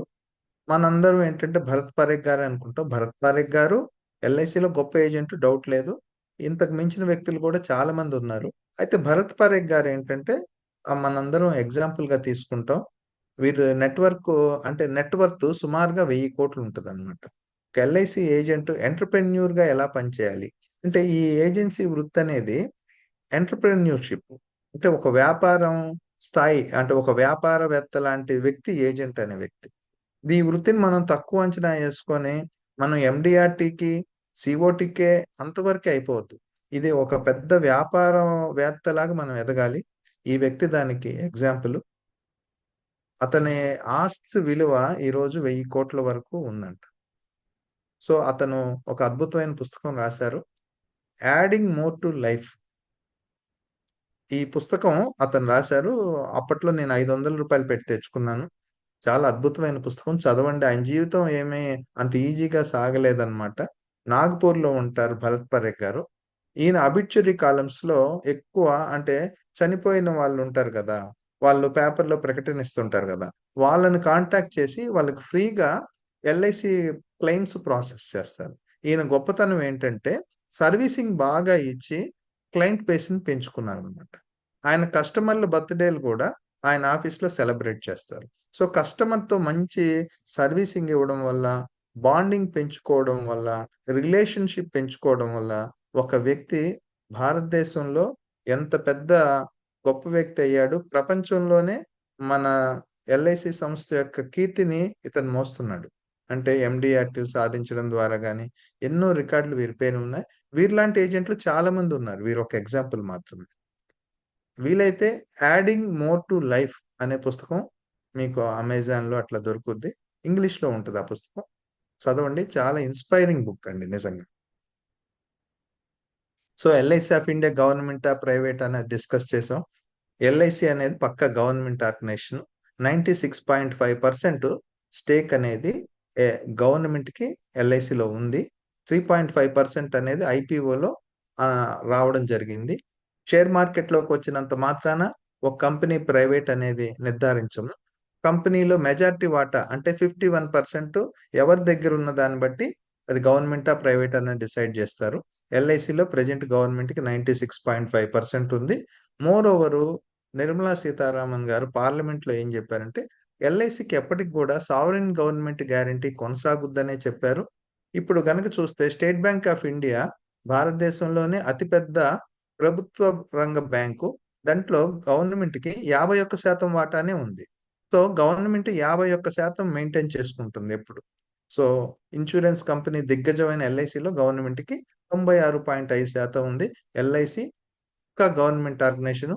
చాలా మంది ఏమంటున్నారనుకుంటున్నారంటే ఐపీఓకొచ్చింది, షేర్ మార్కెట్‌లోకొచ్చింది. ఇది ప్రైవేట్ అని అనుకుంటున్నారు. ఈ భ్రమని మన ఏజెంట్ మిత్రులు తొలగించాలి. పేపర్ కటింగ్స్ అన్నీ ఉంటాయి. మీరు ఏది కూడా పేపర్‌లో వచ్చినప్పుడు కటింగ్ చేసుకొని ఉంచుకోండి. ఈ పేపర్ కటింగ్స్ కస్టమర్ దగ్గరికెళ్లి చూపించినప్పుడు అతని నమ్మకాన్ని పెంచుకుంటారు. లేపోతే అతను ఒక భ్రమలో ఉన్నాడు. సో, లైఫ్ ఇన్స్యూరెన్స్ కాన్సెప్ట్స్ ముఖ్యంగా 4. ఒకటి family protection, 2 aid to thrift, మూడోది ఈజీ టర్మ్స్, నాలుగోది ఎస్టేట్ క్రియేషన్. ఇంతవరకు గతంలో టచ్ చేయడం జరిగింది. ఈరోజు పూర్తిగా చెప్దాం. అంటే ఈ ఫ్యామిలీ ప్రొటెక్షన్ గురించి కూడా చెప్పాను. ఒకసారి చూడండి ఫ్రెండ్స్. ఈ చార్ట్ బాగా అబ్జర్వ్ చేయండి. At present the family consist ఈ చార్ట్ గనక చూస్తే మీకు మన లైఫ్ స్టైల్ గురించి తెలుసుద్ది. లైఫ్ స్టైలు చారిటీ మీద అంటే దాన ధర్మాల మీద ఆధారపడి జీవించే లైఫ్ ఒకటైతే, రెండోది పేదరికం మీద ఆధారపడేది. అంటే చారిటీ కన్నా పేదరికం నయం. పేదరికం కన్నా మధ్యతరగతి, మధ్యతరగతి కన్నా కంఫర్టబుల్ ఎగువ మధ్యతరగతి, తర్వాత లగ్జరీ విలాసవంతమైన లైఫ్ స్టైల్. ఇలా ఒక్కొక్క లైఫ్ స్టైల్ మన సమాజంలో అబ్జర్వ్ చేస్తే ఉంటారు. కడు బీదవాళ్ళుంటారు. వాళ్ళు పూర్తిగా దాన ధర్మాల మీద బతుకుతారు. బీదవాళ్ళుంటారు పాపం ప్రతిరోజు పని చేస్తే గాని వాళ్ళకి జీవితం ఎళ్ళదు. మధ్య తరగతిలో 2 రకాలుంటారు. మధ్య తరగతి, ఎగువ మధ్య తరగతి. మనలో చాలా మంది ఈ సెక్షన్‌లోకొస్తాం. ఇంకా కంఫర్టబుల్ లైఫ్ స్టైల్ కొంతమందికుంటది. సుఖవంతమైన, సౌకర్యవంతమైన లైఫ్ స్టైల్. ఇంకొంతమంది లగ్జరీ లైఫ్ స్టైల్ ఉంటది. ఇక్కడ గనక చూస్తే ఇదన్నీ దేని మీద ఆధారపడి ఉంటదంటే, ఒక వ్యక్తి నెలవారీ సంపాదన మీద ఈ లైఫ్ స్టైల్ అనేది అతనికొచ్చే ఆదాయాన్ని బట్టే ఈ లైఫ్ స్టైల్ అనేది ఆధారపడి ఉంటది. అతని సేవింగ్స్ కూడా చూపించాం. ఎంత పొదుపు చేస్తాడు? నెలవారీ ఎంత సంపాదిస్తాడు? దీన్ని బట్టి ఒక వ్యక్తి లైఫ్ స్టైల్ ఆధారపడి ఉంటది. ఇక్కడ ఒక సర్కిల్ ఉంది. ఆ సర్కిల్‌లో హెచ్ అంటే హస్బెండు, డబ్ల్యూ అంటే వైఫు, సి1 అంటే చిల్డ్రన్ 1, సి2 అంటే చిల్డ్రన్ 2. ఒక ఫ్యామిలీ భార్యాభర్త, ఇద్దరు పిల్లలున్న ఫ్యామిలీని తీసుకొని ఈ ఎగ్జాంపుల్ ఇవ్వడం జరుగుతుంది. లైఫ్ ఇన్స్యూరెన్స్ పాలిసీ ఒక ప్రొటెక్షన్ ఇస్తది. దీంట్లో గనక సపోజ్ సంపాదించే వ్యక్తి గనక మరణిస్తే ఈ పరిస్థితి ఎలా అయితదో అన్నది ఒకసారి చూడండి. అంటే ముందు చార్ట్‌లో గనక చూస్తే కంఫర్టబుల్‌గా ఉన్న వ్యక్తులు హస్బెండ్ అంటే ఇంట్లో సంపాదించే వ్యక్తి ఒక హస్బెండ్ అయితే అతను మరణిస్తే గనక వాళ్ళ పొజిషన్ ఏంటంటే కంఫర్టబుల్ లైఫ్ స్టైల్ నుంచి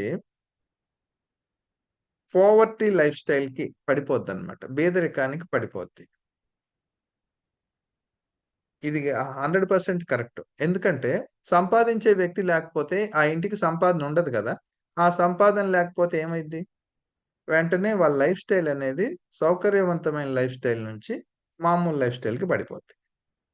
ఓన్లీ థింగ్ ఏంటంటే వీళ్ళని కాపాడేదేంటంటే ఒక సరైన లైఫ్ ఇన్స్యూరెన్స్ పాలిసీ గనక వీళ్ళు తీసుకొనుంటే, ఆ సంపాదించే వ్యక్తి లేకపోయినా గూడా ఆ ఫ్యామిలీ లైఫ్ స్టైల్ పడిపోకుండా ఈ పాలిసీ అనేది కాపాడుద్ది. సో, లైఫ్ ఇన్స్యూరెన్స్ పాలిసీ అనేది ఇక్కడ చాలా ఇంపార్టెంటు. దాని గురించే కాన్సెప్ట్ చెప్తున్నాం. నేను ఒక ఎగ్జాంపుల్ మీకోటి చూపిస్తాను. మీకు చూపిస్తే మీకు అర్థమైద్ది ఒక్కసారి.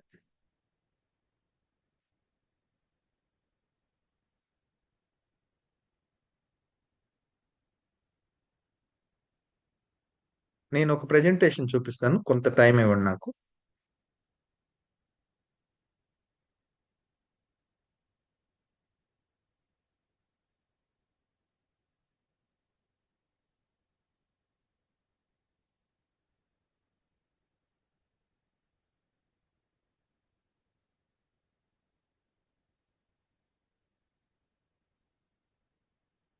ఇప్పుడు ఒక ప్రెజెంటేషన్ వస్తది. Please move this into different yes. 1 minute friend wait చేయండి.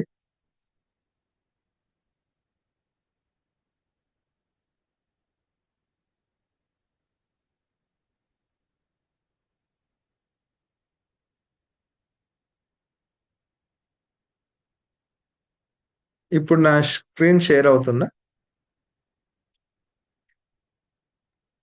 సార్ అంటే యెస్. మామ్- కనిపిస్తుందా? అన్ని ఉన్నాయి సార్. ఒకటి లేదు. ఏమున్నాయి? లైఫ్ స్టైల్ ప్రెజెంటేషన్ అని కనిపిస్తుందా లైఫ్ స్టైల్? వేరేది కనిపిస్తుందా? వేరే కనిపిస్తుంది సార్. వేరే కనిపిస్తుంది. ఓకే. అందరి స్పిరిచువల్ ఫోటోస్ ఒకటి వేరే చాలా ఉన్నాయి. ఓకే. ఓకే. గుడ్. ఇప్పుడేం కనిపించట్లేదు. పూర్తిగా పోయిందా సార్?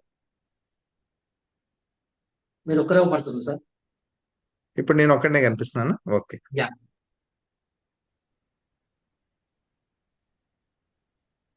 Yes sir. ఓకే. ఇప్పుడు ఓకే కదా? Right sir. లైఫ్ స్టైల్ అనేది మీరు ఎంత ఖర్చు పెడుతున్నారు, ఎలా ఖర్చు అసలు పెడుతున్నారు? లైఫ్ స్టైల్ అనేది మీరు ఎంత ఖర్చు పెడుతున్నారు, ఎలా ఖర్చు పెడుతున్నారు అన్న విషయాలను బట్టి నిర్ధారించబడుద్ది. మీరు ఎంత ఖర్చు పెడతారు, ఎలా ఖర్చు పెడతారు అనే విషయాలు, మీరు ఎంత సంపాదిస్తారు, ఎలా సంపాదిస్తారనే విషయాల మీద ఆధారపడి ఉంటది. ప్రపంచంలో కుటుంబాలు 6 రకాల లైఫ్ స్టైల్‌లో జీవిస్తుంటాయి. ఇక్కడ చూడండి, ఒక విమానాలు, చాపర్లు, పెద్ద ఇల్లు ఇవన్నీ. గతంలో నేను ఒక క్లాస్‌లో ఇవన్నీ చెప్పాను. కాపోతే ఇప్పుడు సబ్జెక్ట్‌కి అనుగుణంగా ఉంటదని ఇది మళ్ళీ షేర్ చేస్తున్నాను. అయితే ఒక లైఫ్ స్టైల్ ఏంటంటే రాచరికపు జీవనశైలి. ఈ స్లైడ్ గురించి నేను పూర్తిగా డీటెయిల్డ్‌గా చెప్పను. వేరే క్లాస్‌లో చెప్పాను. ఇదేంటంటే ఇది ముఖేష్ అంబానీ గారి ఖరీదైన భవంతి యాంటిలియా. చూడండి, రాచరికపు జీవనశైలి అన్నమాట. ఇప్పుడు బ్రునై సుల్తాను, పెద్ద పెద్ద ఇండస్ట్రియలిస్టు వాళ్ళ లైఫ్ స్టైల్ అది. రెండో లైఫ్ స్టైల్ ఏంటంటే విలాసవంతమైన జీవనశైలి. ఇన్ జనరల్‌గా సినిమా యాక్టర్లు, స్పోర్ట్స్ పీపుల్ వీళ్ళొస్తుంటారు. మూడో లైఫ్ స్టైల్ ఏంటంటే సౌకర్యవంతమైన జీవనశైలి. ఇన్ జనరల్‌గా దీంట్లో వచ్చేవాళ్ళు డాక్టర్సు, లాయర్సు, ఇంజినీర్సు, టీవీ యాంకర్సు, ప్రొఫెషనల్సు, మన ఎల్ఐసి ఏజెంట్సు, అంటే రిచ్ పీపుల్, బ్యాంక్ మేనేజర్సు ఇలాంటి వాళ్ళంతా దీంట్లో వస్తారు. సౌకర్యవంతమైన జీవనశైలి. నాలుగో రకమైన లైఫ్ స్టైల్ ఎక్కువ మంది వస్తారు. మధ్య తరగతి జీవనశైలి. వీళ్ళల్లో కిరాణా షాపుల వాళ్ళు, చిన్న చిన్న ఉద్యోగస్తులు, టీచర్సు వాళ్ళొస్తారు. నాలుగో రకపు లైఫ్ స్టైల్. ఐదో రకపు లైఫ్ స్టైల్ ఏంటంటే పేదరికపు జీవనశైలి. వీళ్ళేంటంటే ఎవ్రీడే వర్క్ చేయాలి. ఐరన్ చేసుకునేవాళ్ళు, కుమ్మర్లు, ఫ్రూట్ వెండర్సు, రాళ్ళు కొట్టేవాళ్ళు, మీ అందరికి తెలుసు. ఇంకా టైలర్సు, రకరకాలుగా వీళ్ళు. అంటే నేను చెప్పిన దాన్ని బ్రాడ్ సెన్స్‌లో తీసుకోవచ్చు. వీళ్ళల్లో చాలా మంది ఎక్సెప్షనల్‌గా కూడా సంపాదించొచ్చు. అట్లా అనుకోవద్దు. నేను ఎగ్జాంపుల్ ఇస్తున్నాను. ఇప్పుడు టీచర్స్‌లో కొంతమంది లక్షల్లో సంపాదించేవాళ్ళు. ఓవరాల్‌గా చెప్తున్నా. మామూలు ప్రైవేట్ టీచర్స్‌ని అలా తీసుకోండి. సిక్స్త్ లైఫ్ స్టైల్ ఏంటంటే దారిద్ర్యం ఈ ముందు ఇప్పుడు ఇది ఐదో లైఫ్ స్టైల్ ఏంటంటే పేదరికపు జీవనశైలి. ఆరో రకపు లైఫ్ స్టైల్ అంటే దారిద్ర్యం, దాన ధర్మాల మీద ఆధారపడే బ్రతుకులు. చాలా యాచకులు ఎక్కువ మంది వీళ్ళంతా ఈ వృత్తిలోకొస్తారు. మీరిక్కడ ఇమేజ్ చూస్తే మీకు అర్థమైతుంది. కుటుంబాలు 6 రకాల లైఫ్ స్టైల్‌లో ఉంటాయి. చూడండి. మన ఏజ్ అనేది కింద ఇచ్చారు. 25, 30, 35, 40 అట్లా ఎళ్తుంటది. దారిద్ర్యం అనేది ఒకటైతే, పేదరికం, మధ్యతరగతి, సౌకర్యవంతం, విలాసవంతం, రాచరికం. ఇక్కడ ఇక్కడ మనం ఉన్నాం చూసారా? ఇక్కడ మనం ఏం చేస్తామంటే మన పరిస్థితి. ఈ బొమ్మలో ఇట్లా తోసే వ్యక్తి ఉన్నాడు గదా! అది మనం. అంటే సంపాదించే వ్యక్తి మనం అంటే. మనందరం మీరు, నేను అందరూ ఏం తోస్తున్నాం మనం అంటే కుటుంబాన్ని తోస్తున్నాం. ఎక్కడి నుంచి మధ్య తరగతి నుంచి సౌకర్యవంతం, సౌకర్యవంతం నుంచి విలాసవంతానికి ఇట్లా మన శక్తానుసారంగా మనం ఎప్పుడు చేసే కృషి ఏంటంటే డబ్బు బాగా సంపాదించాలా, ఇంకా మంచిగా ఫ్యామిలీకి ఏసీలు, కార్లు ఇంకా కంఫర్టబుల్‌గా ఉంచాలి అని ఆలోచిస్తాం ఎప్పుడు. ఇంతవరకు బానే ఉంది. అనుకోకుండా మరణం సంభవిస్తే ఏంటంటే మీ కుటుంబంలో లైఫ్ స్టైల్ మెరుగుపరుచుకునే సామర్థ్యం కోల్పోద్ది. కుటుంబంలో మనమే కదా సంపాదించేది. వాళ్ళ లైఫ్ స్టైల్ మెరుగుపరుచుకునే సామర్థ్యాన్ని కోల్పోతుంది. దీని పర్యవసానంగా పేదరికంలోకి గాని, దారిద్ర్యంలోకి గాని వెళ్ళిపోయే ప్రమాదం ఉంది. అంటే ఇప్పుడు మనం లేమనుకో, ఈ బొమ్మలో మనం లేమనుకో, ఈ సర్కిల్ ఏమైపోద్ది? కిందకొచ్చేస్తది. కిందకొచ్చేస్తది. ఇక్కడ చూడండి. మరణం సంభవించిన 3-5 సంవత్సరాల్లో కుటుంబ పరిస్థితి సుఖవంతమైన జీవిత శైలి నుంచి పేదరికం లేదా దారిద్ర్యం వైపు దిగజారుద్ది. లైఫ్ స్టైల్‌లో ఒక స్థాయిని మెరుగుపరుచుకోవడానికి 20 సంవత్సరాలు పట్టుద్ది. కానీ 3 స్థాయిలు దిగజారడానికి 3-5 సంవత్సరాలు పట్టుద్ది. మరి దీనికి సొల్యూషన్ ఏమన్నా ఉందా అంటే, ఒక సరిపడా లైఫ్ ఇన్స్యూరెన్స్ పాలిసీ ఈ పరిస్థితిని ఆపగలుగుతది. అంటే ఒక సరిపడా ఎల్ఐసి పాలిసీ ఈ పరిస్థితిని అంటే సరిపడా అంటే ఇక్కడ మీనింగ్ ఏంటంటే రూ. 1,00,000, రూ. 2,00,000 కాదు. అతనికి ఆదాయానికి తగ్గ పాలిసీ మీరివ్వగలిగితే అది ఇక్కడ ఆపుద్ది. ఈ పడిపోవడానికి లైఫ్ స్టైల్ పడిపోవడాన్ని ఆపుద్దనమాట. ఇక్కడ చూస్తే నో పాలిసీ దారిద్ర్యం, పేదరికం 1,00,000, మధ్యతరగతి 10,00,000.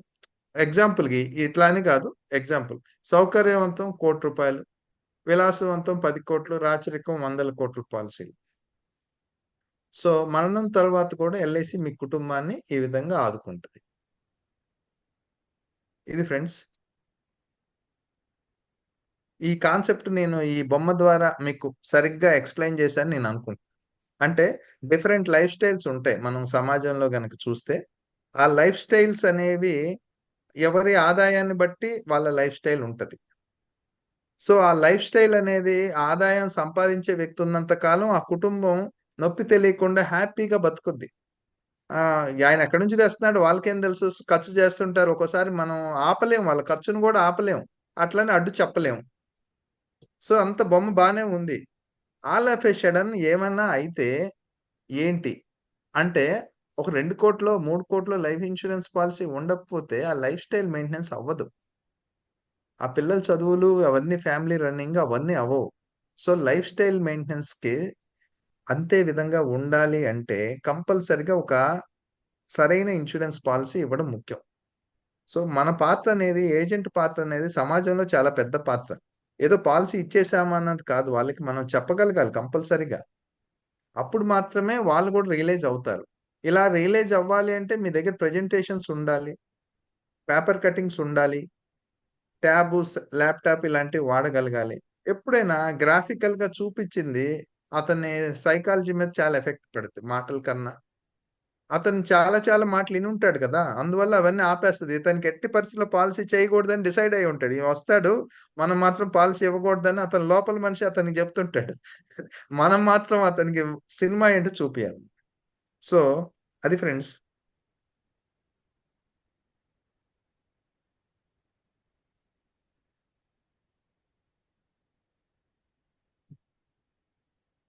ఓకేనా సార్? ఇప్పుడు మళ్ళీ స్క్రీన్ కనిపిస్తుందిగా?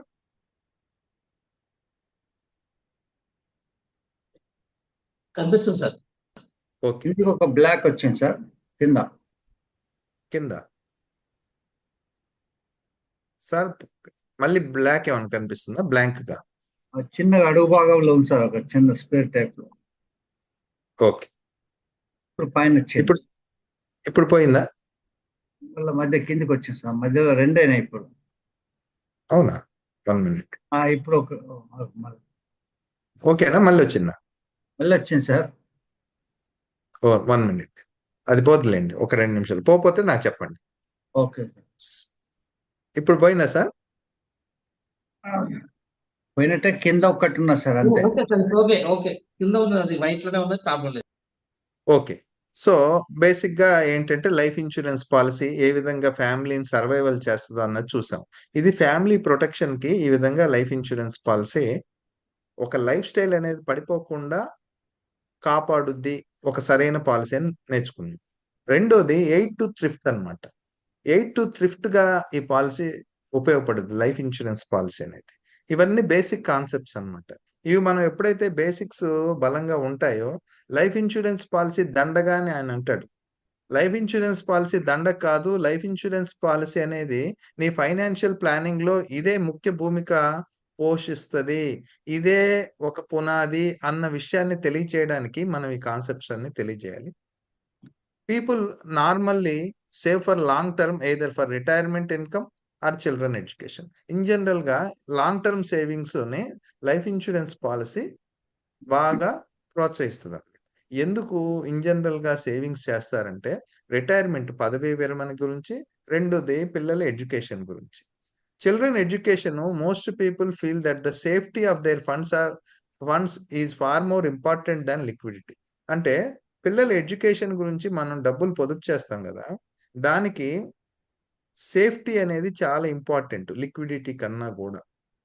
లిక్విడిటీ అంటే ఎప్పుడు కావాలంటే అప్పుడు నగదు రూపంలో మార్చుకునే సౌలభ్యాన్ని లిక్విడిటీ అంటారు. సో లైఫ్ ఇన్సూరెన్స్ అనేది బ్యాంక్ అకౌంట్ కన్నా బెటర్ గా ఉంటది. బ్యాంక్ అకౌంట్ కన్నా ఎందుకు బెటర్ గా ఉంటదంటే, బ్యాంక్ అకౌంట్ లో డబ్బులు ఎప్పుడు కావాలంటే అప్పుడు తీసే ఫెసిలిటీ ఉంటది. కానీ లైఫ్ ఇన్సూరెన్స్ పాలసీలో ఎప్పుడు కావాలంటే అప్పుడు మధ్యలో తీస్తే సరెండర్ రూపంలో మనం చాలా లాస్ అవుతాం. దీంట్లో కూడా ఫెసిలిటీ ఉంటది కానీ మనం కట్టిన డబ్బులు కూడా రావు. చాలా మంది ఏమనుకుంటారంటే సరెండర్ వాల్యూ తక్కువ ఉంది, ఎల్ఐసి పాలసీ దండగా అనుకుంటారు కానీ ఈ సరెండర్ వాల్యూ ఎక్కువగా ఉంటే అతను ఈ పాలసీని చంపేస్తాడు. ఎందుకంటే జీవితంలో, మనిషి జీవితంలో ఎప్పుడు ఒకటే విధంగా ఉండదు. ఎవరో పెద్దవాళ్ళు అన్నట్టు జీవితం ఎవడి సినిమా వాళ్ళకి అంటే ఎవడి సినిమా వాళ్ళకి చూపించేస్తుందంట. అంటే ఒక విధంగా ఉంటే జీవితం ఎందుకైందండి?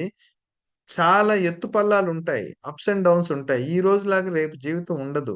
సో ఒక్కోసారి జీవితం పడిపోయినప్పుడు ఇతను పాలసీలను సరెండర్ చేయాలని అనుకుంటాడు. సరెండర్ చేస్తే మంచి వాల్యూ వస్తే అతను సరెండర్ చేస్తాడు. So life insurance policy surrender రూపంలో అతనికి ఒక అడ్డు పెట్టుద్ది. బాబు నువ్వు సరెండర్ చేసుకుంటే నువ్వు లాస్ అవుతావు. సర్లే ఇంకేం చేస్తాను, కంటిన్యూ చేసుకుంటాను. ఫైనల్ గా ఒక మంచి వాల్యూని చివరిలో పొందుతాడు. లాంగ్ టర్మ్ సేవింగ్స్ ని అతన్ని చేసుకోవడానికి లైఫ్ ఇన్సూరెన్స్ పాలసీ ఒక పెద్ద అవకాశం అన్నమాట. చిన్న పిల్లల ఎడ్యుకేషన్ కానీ, రిటైర్మెంట్ కానీ, ఇంకే లాంగ్ టర్మ్ అవసరాలకైనా. షార్ట్ టర్మ్ అవసరాలకి లైఫ్ ఇన్సూరెన్స్ పాలసీ కరెక్ట్ కాదు. లాంగ్ టర్మ్ అవసరాలకి, జీవితంలో ముఖ్యమైన విషయాలకి, పిల్లల చదువు, పదవి విరమణ, మ్యారేజ్, ఇలాంటి వాటికి life insurance policy the best. కానీ ఈజీ టర్మ్స్ లో చెప్పాలంటే, we may say to every person concerning their life insurance needs, someday somehow someone will have to pay for this life insurance, whether buy it or not. ఒకవేళ ఒక వ్యక్తి ఈరోజు life insurance policy తీసుకోకపోయినా అతను గాని, అతని కుటుంబ సభ్యులు గాని, అతని పిల్లలో, మనవలో ఎవరో ఒకరు దీనికి మాత్రం మూల్యం చెల్లించుకోక తప్పదు. అంటే మనకు పొగాకు ఉత్పత్తులకి యాడ్ వస్తుంది కదా, భారీ మూల్యం చెల్లించుకున్నాను పొగాకు తీసుకొని, తంబాకు ఇలాంటివి తీసుకొని, రాహుల్ ద్రావిడ్ యాడ్ అలాంటివి వస్తాయి కదా. అట్లనే ఈ రోజు ఎల్ఐసి ఏజెంట్ తప్పించుకున్నాను, ఎల్ఐసి పాలసీ తీసుకోకపోయినా నాకేం కాలేదు అని అనుకుంటారు కానీ, నువ్వు మరణించినప్పుడైనా దాని పేమెంట్ నీ తరపున వేరే వాళ్ళన్నా చేయాల్సి వస్తుంది. అది హాస్పిటల్ ఖర్చులు కానీ, ఫ్యూనరల్ ఎక్స్పెన్సెస్ కానీ, ఏదో విధంగా లైఫ్ ఇన్సూరెన్స్ పాలసీ తీసుకోకపోతే, నువ్వు తీసుకోకపోయినా నీ కుటుంబ సభ్యులైనా నీ తరపున ఎవరో ఒకరు ఖచ్చితంగా దానికి మూల్యం చెల్లించుకోవాల్సి వస్తుంది. వాళ్ళని ఇబ్బంది పెట్టకుండా మనమే తీసుకోవడం గౌరవమైన పని అన్నమాట. Life insurance policy the last expenses fund. Funeral expenses ఫండ్‌గా కొంతమంది అంటే మన తదనంతరం మనకి ఒకరి మీద భారం గాకుండా మన యొక్క చివరి కర్మలను గూడా మనం ఒకరి మీద ఆధారపడకుండా చేయడానికి గూడా లైఫ్ ఇన్సూరెన్స్ పాలిసీ అనేది ఫండ్‌గా ఉంటది. ఒక రిటైర్మెంట్ ఫండ్‌గా. అంటే పదవీ విరమణ చేసినప్పుడు గ్యారంటీగా మనం ప్రతి ఒక్క వ్యక్తి పదవీ విరమణ చేయాల్సిన పరిస్థితి ఏర్పడుద్ది. పదవీ విరమణ తర్వాత మన జీవితం బాగుండాలి అనుకున్న ప్రతి ఒక్క వ్యక్తి లైఫ్ ఇన్సూరెన్స్ పాలిసీ చేస్తాడు. ఒకవేళ చెయ్యకపోతే మాత్రం వాళ్ళు పదవీ విరమణ అంటే రిటైర్మెంట్ తర్వాత కూడా కష్టపడాల్సొస్తది. జీవితంలో శక్తి లేని రోజుల్లో కష్టం పడడం అంటే చాలా నరకంగా ఉంటది. ప్రతి ఒక్క వ్యక్తికి ఈ మీటింగ్ అటెండ్ అవుతున్న ప్రతి ఒక్క వ్యక్తికి మళ్ళీ మళ్ళీ చెప్తున్నాను. కంపల్సరీగా పదవీ విరమణకి, రిటైర్మెంట్‌కి ఇప్పుడు దాకా సేవింగ్స్ చేయకపోతే ఇప్పటి నుంచైనా దానికి సేవింగ్స్ చెయ్యండి. చెయ్యకపోతే చివరి రోజుల్లో బతుకు చాలా దుర్భరంగా ఉంటుంది. రానున్న రోజుల్లో టెక్నాలజీ వల్ల, మెడికల్ అడ్వాన్స్‌మెంట్ వల్ల సగటు భారతీయుడి ఆయుర్దాయం 70 సంవత్సరాల నుంచి 80 సంవత్సరాల మధ్యలోకెళ్తుంది. సో, మనం పదవీ విరమణ చేసిన తర్వాత ఎక్కువ కాలం బతకాల్సిన అవసరం ఏర్పడబోతుంది. దానికి తగ్గ ఫండ్స్ గనక ఏర్పాటు చేసుకోకపోతే జీవితం దుర్భరంగా ఉంటుంది. సో, ఎడ్యుకేషన్ ఫండ్‌గా గూడా లైఫ్ ఇన్సూరెన్స్ పాలిసీ ఉపయోగపడుద్ది. ఓ రిటైర్మెంట్ ఫండ్‌గా, ఎడ్యుకేషన్ ఫండ్‌గా, అట్లనే ఫ్యూనరల్ ఎక్స్‌పెన్సెస్‌కి లాస్ట్ ఎక్స్‌పెన్స్ ఫండ్‌గా గూడా జీవిత బీమా పాలిసీ ఉపయోగపడుతది. అట్లనే ఎస్టేట్ క్రియేషన్. ఎస్టేట్ క్రియేషన్ చేయడానికి లైఫ్ ఇన్సూరెన్స్ పాలిసీ పెద్ద అవకాశం. ఒక మంచి అవకాశం. మీరు బాగా ధనవంతులు. మీకెందుకు లైఫ్ ఇన్సూరెన్స్ పాలిసీ అనుకుంటున్నారా? తప్పులో కాలేసినట్టే. అంటే లైఫ్ ఇన్సూరెన్స్ పాలిసీ ఓన్లీ పేదవాళ్ళకి, మధ్య తరగతి వాళ్ళకే కాదు. మీరు 100,00,00,000 ఇవ్వాలి అనుకుంటున్నారు. మీరు 100,00,00,000 తయారు చేసే బదులు 100,00,00,000 పాలిసీ తీసుకుంటే, ఆ 100,00,00,000 తయారు చేయాలంటే ఎంతో రిస్క్ తీసుకోవాలి. ఎంతో పెట్టుబడులు జాగ్రత్తగా చూడాలి. అలానే ఒక ఎస్టేట్ తయారు చేయడానికి ఒక లైఫ్ ఇన్సూరెన్స్ పాలిసీ సరైన నామినేషన్‌తో ఇచ్చేస్తే వాళ్ళకి ఉపయోగపడుద్ది లైఫ్ ఇన్సూరెన్స్ పాలిసీ అనేది. ఈజీగా ఉంటది. ఒక ఎస్టేట్ క్రియేషన్‌లో గూడా లైఫ్ ఇన్సూరెన్స్ పాలిసీ యొక్క పాత్ర చాలా ఉంది. అంటే చాలా ఎర్రర్స్ అవుతుంటాయి ఒక ఎస్టేట్ క్రియేషన్‌లో. దానికి లైఫ్ ఇన్సూరెన్స్ పాలిసీ ఉపయోగపడుద్దని చెప్పడం ఇక్కడ ఉద్దేశ్యం. హౌ మచ్ లైఫ్ ఇన్సూరెన్స్ ఒక మనిషికి అవసరం? ఒక మనిషికి ఎంత లైఫ్ ఇన్సూరెన్స్ పాలిసీ అవసరం అన్నది ఒక్కసారి చెప్తాను. ఒక 2 నిమిషాలు, ఒక్క నిమిషం గ్యాప్‌తో చెప్తాను ఫ్రెండ్స్.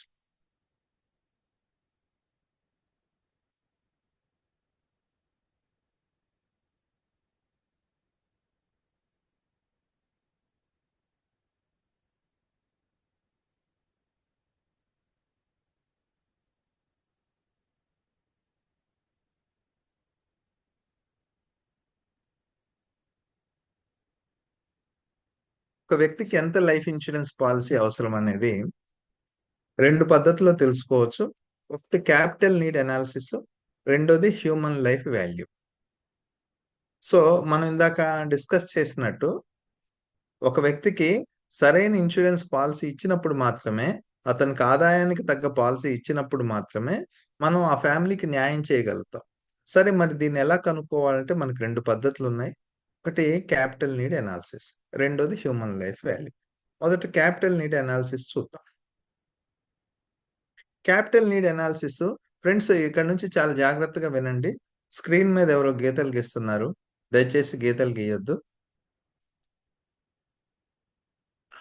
స్ క్యాపిటల్ నీడ్ అనాలిసిస్ సింపుల్ ఎగ్జాంపుల్‌తో చెప్తాను. అంటే ఎంత క్యాపిటల్ అయితే ఆయనకు సరిపోద్ది ఆయన అవసరాలకి అన్నది దీని ద్వారా మనం తెలుసుకుంటాం. ఫర్ ఎగ్జాంపుల్ ఒక వ్యక్తి నెలకి రూ. 25,000 సంపాదిస్తున్నాడు. ఎంత? రూ. 25,000. అతని సొంత ఖర్చులకి రూ. 5,000 ఖర్చు చేస్తున్నాడన్నమాట. ఫ్యామిలీకి 20,000 ఇస్తున్నాడు. ఏంటి సార్ సొంత ఖర్చులంటే బైక్‌లో పెట్రోల్ అనుకోండి, మొబైల్ ఫోన్ అనుకోండి, బట్టలకి ఇస్త్రీ అనుకోండి, ఆయన బయట తిండి అనుకోండి, ఏదైనా తన సొంతానికి 5,000 ఖర్చు చేసుకుంటున్నాడు. ఫ్యామిలీకి రూ. 20,000 ఇస్తున్నాడు. ఒకవేళ ఇతను చనిపోతే ఫ్యామిలీ ఎంత లాస్ అయిద్ది నెలకి? రూ. 20,000 లాస్ అయిద్ది. ఓకే. ఇప్పుడు మనకి మార్కెట్‌లో వడ్డీ రేటుని గనక ఇప్పుడు మన బ్యాంకులు 7% ఇస్తున్నాయి. మాక్సిమం 7.5. ఒక్కో సందర్భంలో 5.5 ఇస్తది. సో, మనం 6%ని ప్రామాణికంగా తీసుకుంటే గనక 6% ప్రామాణికంగా తీసుకుంటే నెలకి వచ్చేది సంవత్సరానికి 12 నెలలు కాబట్టి నెలకి 0.5% ఇంట్రెస్ట్ తోటి మనం ఎంత కావాలి అనుకుంటే 20,000 రూపాయలు అతను లేకుండా కూడా ఈ ఫ్యామిలీకి రావాలి అంటే ఎంత బ్యాంకులో ఫిక్స్డ్ డిపాజిట్ చేయాలి? 40% 40 అంటే 6% వడ్డీ కనుక మనం ప్రామాణికంగా తీసుకుంటే నెలకొచ్చేసరికి సంవత్సరానికి 12 నెలలు ఉంటాయి కాబట్టి నెలకొచ్చేసరికి అది 0.5% అవుతుంది. 20,000 రూపాయలు ఈ ఫ్యామిలీకి రావాలి అంటే వాళ్ళు ఎంత డబ్బులు ఇన్వెస్ట్మెంట్ చేయాల్సి వస్తుంది అంటే 40 లక్షల రూపాయలు బ్యాంకులో గనక ఇన్వెస్ట్మెంట్ చేస్తే ఇతని ఫ్యామిలీకి 20,000 రూపాయలు ప్రతి నెల అందడానికి అవకాశం ఉంటుంది. అంటే 40 లక్షల రూపాయలని 6% వడ్డీకి ఇస్తే సంవత్సరానికి 2,40,000 వస్తాయి. నెలకి 20,000 రూపాయలు వస్తాయి. దీని మీనింగ్ అది. సో ఆ ఫ్యామిలీకి 40 లక్షల రూపాయలు అనేది లైఫ్ ఇన్సూరెన్స్ నీడ్ ఉంది. అట్లానే మీ యొక్క క్యాపిటల్ నీడ్ అనాలిసిస్ కూడా పెట్టుకోండి. సపోజు మీరు ఫ్యామిలీకి నెలకి 40,000 రూపాయలు ఇస్తున్నారు. మీ ఫ్యామిలీకి మీరు లేకపోయినా కూడా ఆ 40,000 రూపాయలు రావాలంటే 6% వడ్డీని ప్రామాణికంగా తీసుకుంటే మీరు సుమారుగా 80 లక్షల రూపాయలు బ్యాంకులో ఫిక్స్డ్ డిపాజిట్ చేయాలి.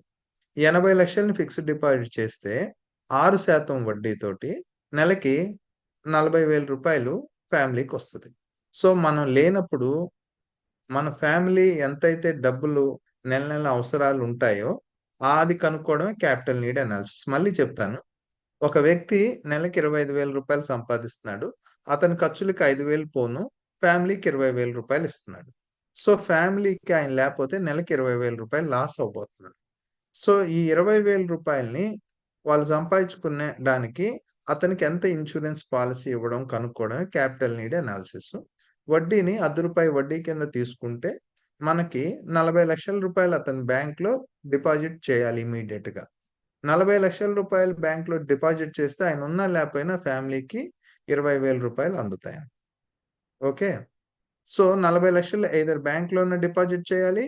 దానికన్నా సింపుల్ పద్ధతి ఒక 40 లక్షల రూపాయలు లైఫ్ ఇన్సూరెన్స్ పాలసీ అన్న తీసుకోవాలి. ఈ రెండిట్లో సులభమైన పద్ధతి ఏంటంటే ఒక ఎల్ఐసి పాలసీ 40 లక్షలకు తీసుకుంటే ఆయన సంపాదనలో కొంత ఓ 10% కట్టినా 40 లక్షల రూపాయలు వస్తాయి. ఈ పద్ధతినే క్యాపిటల్ నీడ్ అనాలిసిస్ అంటారు. రెండో పద్ధతి ఏంటంటే హ్యూమన్ లైఫ్ వాల్యూ, మానవ జీవిత విలువ. ఈ బేసిస్ ప్రకారం కూడా ఒక వ్యక్తికి ఎంత పాలసీ ఇవ్వచ్చు అన్నది డిసైడ్ చేయొచ్చు. దీన్ని ప్రొఫెసర్ హబనార్ అనే అతను కనుక్కున్నాడు. ఇదేంటంటే సపోజ్ ఒక వ్యక్తికి 30 సంవత్సరాల ఏజ్ అనుకుంటే అతను ఇంకా అతని రిటైర్మెంట్ ఏజ్ 60 ఏళ్ళు అనుకుంటే అతను 30 సంవత్సరాల పాటు పనిచేస్తాడు. సో అతని ఇన్కమ్ ఫ్యామిలీకి ప్రతి నెల 20,000 రూపాయలు ఫ్యామిలీకి ఇస్తున్నాడు. ఆయన మానవ జీవిత విలువ కనుక్కోవాలంటే నెలకి 20,000 ఇస్తా అంటే సంవత్సరానికి ఎంత ఇస్తాడు? 20,000 ఇంటూ 12. అతనికి 30 సంవత్సరాలు, ఇంకా అతను 30 సంవత్సరాలు పని చేయగలుగుతాడు.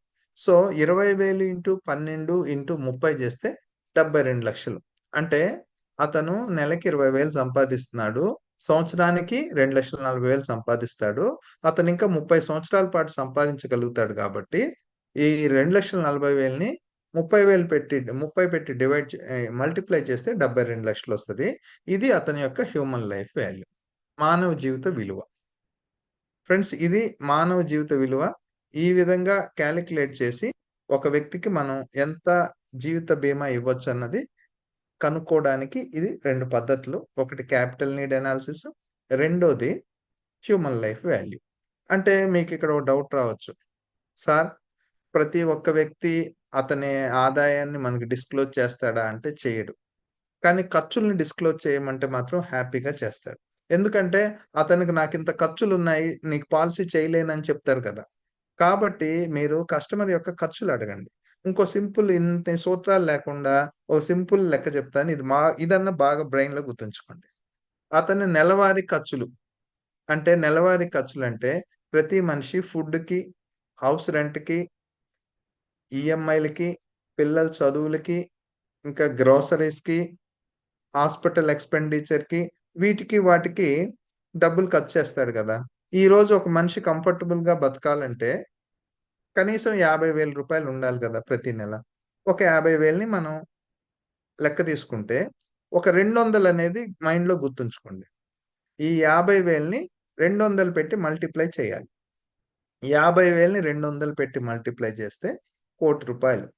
సో ₹1,00,00,000 అనేది అతని హ్యూమన్ లైఫ్ వాల్యూ. లేదు సార్ అతను 30,000లో హ్యాపీగా బతుకుతున్నాడు అన్నాడు అనుకోండి. 30,000 ఇంటూ 200 అంటే 60 లక్షలు. లేదు సార్ 50,000 ఎక్కడ సరిపోద్ది? ₹1,00,000 సార్ అతనికి అంటే 1,00,000 ఇంటూ 200 అంటే 2,00,00,000 అతని హ్యూమన్ లైఫ్ వాల్యూ. ఎక్కడి నుంచి తెచ్చొచ్చేస్తారు? ఈ 200 ఎక్కడి నుంచి పట్టుకొచ్చారంటే ఇదేం లేదు, మళ్ళీ ₹10 వడ్డీ కాన్సెప్టే. ఈ సపోజ్ ఒక వ్యక్తికి ₹50,000 నెలవారీ ఖర్చులు అనుకుంటే 50,000 ఇంటూ 200 చేస్తే ₹1,00,00,000 వస్తుంది కదా. ₹1,00,00,000ని మనం ఏ 6% వడ్డీతో బయట తిప్పినా ₹6,00,000 సంవత్సరానికి వస్తుంది. నెలకి ₹50,000 ఆదాయం వస్తుంది. మీ కస్టమర్కి మీరు 2 ఆప్షన్స్ చెప్పండి. నువ్వు ₹1,00,00,000 బ్యాంక్లో ఫిక్స్డ్ డిపాజిట్ చేయి, నీ జోలికి రాను నేను. లేకపోతే ₹1,00,00,000 పాలసీ అన్నా తీసుకో. ₹1,00,00,000 చేయాలంటే ₹1,00,00,000 ఉండాలి నీ దగ్గర. కానీ ఎల్ఐసి పాలసీ ₹1,00,00,000 చేయాలంటే ₹1,00,00,000 అవసరం లేదు. ఒక నెల జీతంతో కూడా నువ్వు ₹1,00,00,000 పాలసీ తీసుకోవచ్చు. నీకు అవకాశం ఉంది.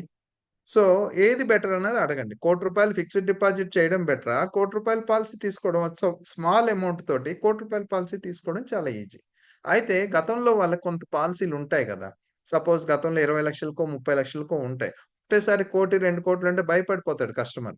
అప్పుడు మీరేం చేయాలంటే గతంలో మీకు ఎంత ఉంది కస్టమర్ గారు, ఆల్రెడీ మీకు 30 లక్షలు ఉంది. మీ నీడ్ అనేది ఇంకా 70 లక్షల వరకు ఉంది. దీనికి మనం ఏదైనా ప్లాన్ చేద్దాము. కొంత టర్మ్‌కెళ్ళొచ్చు. కొంత జీవన లక్ష్యాల లాంటి పాలసీలు చెప్పొచ్చు. హై ఇన్స్యూరెన్స్ కవరేజ్ పాలసీలు చెప్పొచ్చు. ఈ విధంగా కస్టమర్‌ని మీరు చెప్పడం వల్ల ఒక సైంటిఫిక్ అప్రోచ్‌లో మీరు ఈజీగా చేయడానికి ఈజీగా ఉంటుంది. Okay friends. ఇంకా ఫర్దర్‌గా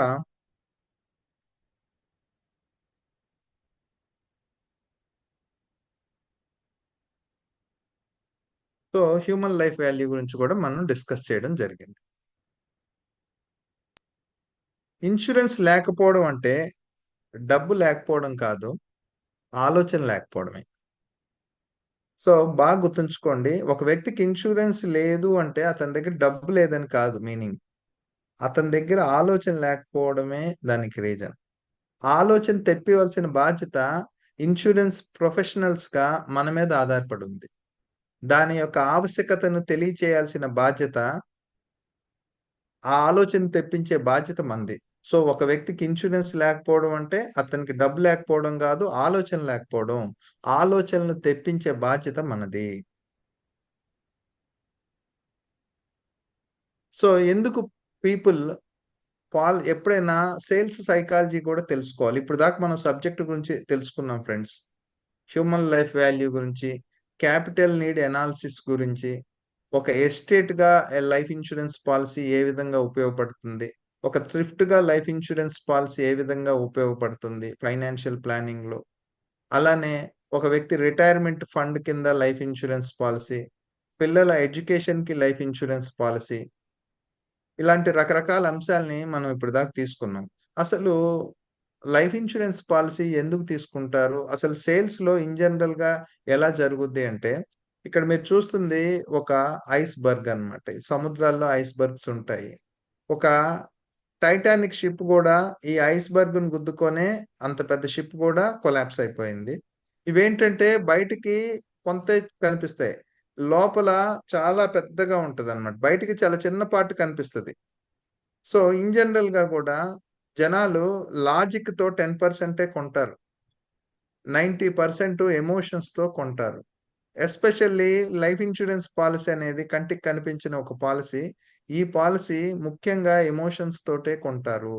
సో, 90% ఎమోషన్స్‌ని ఎవరైతే బాగా పండించగలుగుతారో ఆ ఏజెంట్స్ బాగా సక్సెస్ అవుతారు.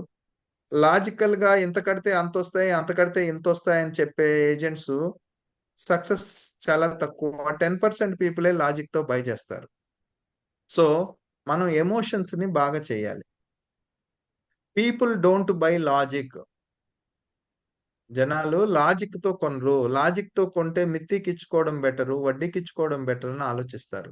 They by emotions attached to the product. ఆ ప్రొడక్ట్ తోటి ఆ భావోద్వేగాలు మిళితమై ఉంటాయి. ఒక రిటైర్మెంటు, ఒక కూతురు మ్యారేజు, ఒక బాబు ఎడ్యుకేషన్, ఒక డాక్టర్ ప్రతి తండ్రి కలగంటాడు కదా! నా కొడుకు డాక్టరో, లాయరో, ఐఏఎస్ ఆఫీసరో, సాఫ్ట్‌వేర్ ఇంజినీరో, నా కూతురు మ్యారేజ్ ఇలా చేయాలి. ప్రతి ఒక్క వ్యక్తికి డ్రీమ్స్ ఉంటాయి సార్.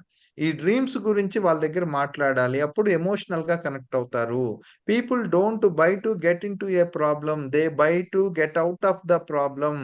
సమస్యలోకి పడాలని ఎవరు అనుకోరు. వాళ్ళకి కొన్ని సమస్యలున్నాయి. పుట్టిన ప్రతి వ్యక్తికి కొన్ని సమస్యలున్నాయి. ఆ సమస్యల్ని మీరు వాళ్ళకి ట్రిగ్గర్ చేయాలి. నీకు ఈ సమస్య ఉంది. ఇది గనక నువ్వు చేసుకోపోతే ఈ విధంగా ఇబ్బంది పడతావు అన్న విషయం చెప్పాలి. Tell him a problem.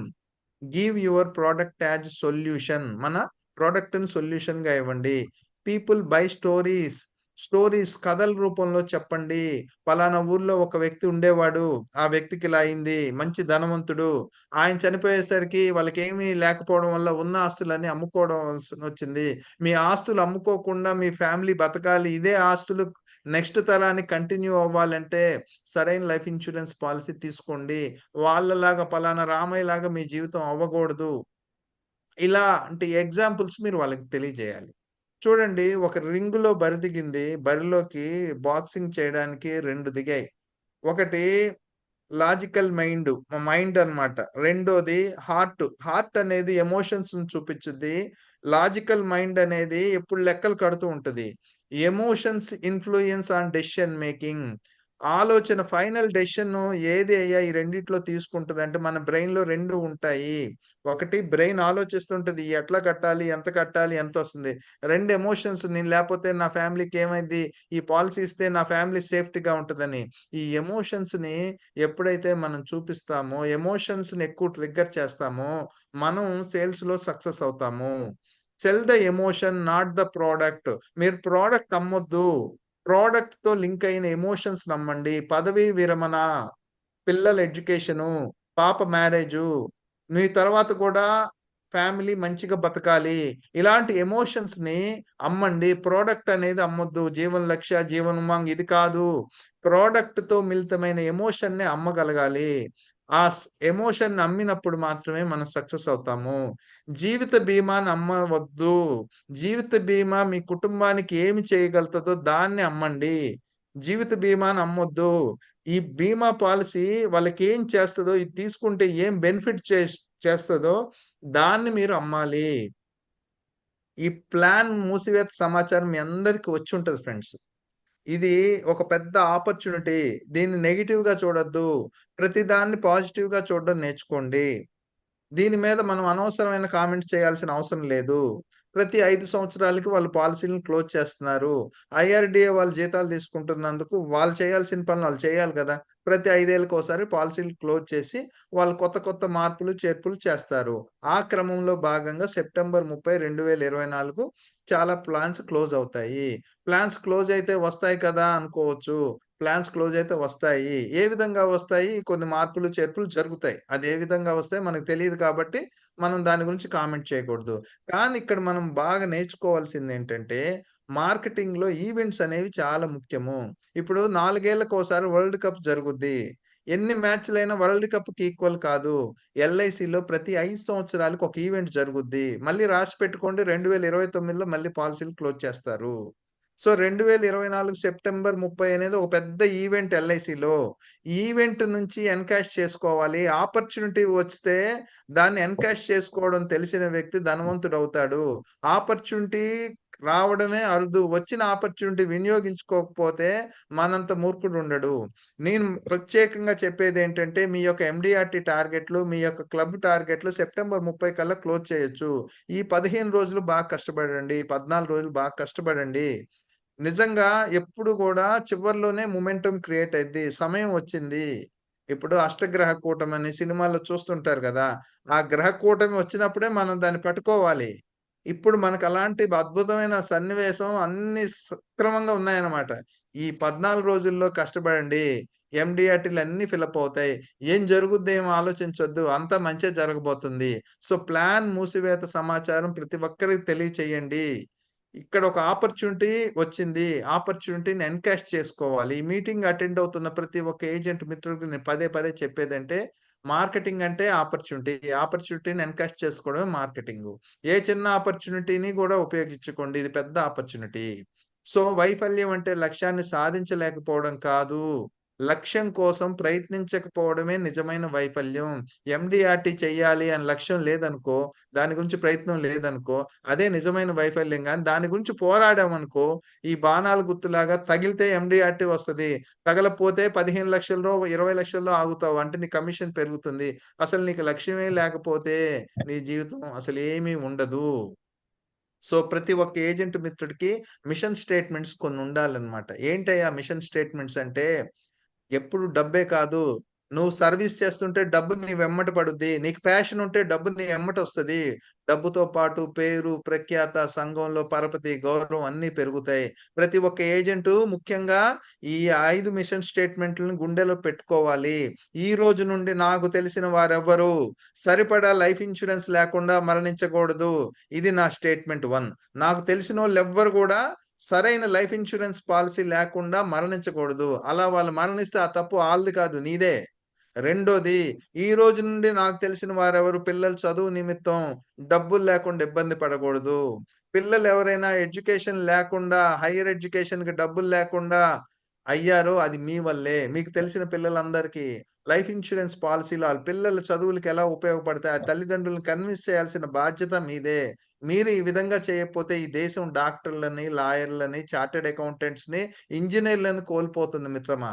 మూడోది, ఈ రోజు నుంచి నాకు తెలిసిన వారెవరు పిల్లల పెళ్ళిళ్ళ నిమిత్తం డబ్బులు లేకుండా ఇబ్బంది పడకూడదు. ఏ ఆడపిల్ల గూడా తన పెళ్ళికి డబ్బులు లేకుండా ఇబ్బంది పడకూడదు. పిల్లల పెళ్లి అనేది జీవితంలో ఇంపార్టెంటు. ఈ ఆడపిల్లల పెళ్ళికి ఒక సామాజిక బాధ్యతగా ఒక ఏజెంట్ అనే వ్యక్తి కృషి చేయాలి. మీకు తెలిసిన ఏ ఆడపిల్ల కూడా వాళ్ళ పెళ్ళిళ్ళకి డబ్బులు రెడీ చేసే విధంగా మీరు తల్లిదండ్రుల్ని కన్విన్స్ చేసి పాలిసీలు అమ్మాలి.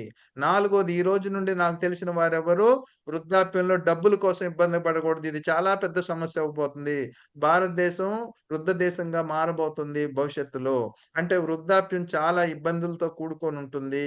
వృద్ధాప్యంలో డబ్బుల గురించి ఎంత ఇబ్బంది పడుతున్నారో జనాలకి తెలియచేసి, ప్రతి ఒక్కరికి పెన్షన్ పాలిసీలు అమ్మాల్సిన బాధ్యత మీ మీద ఉంది.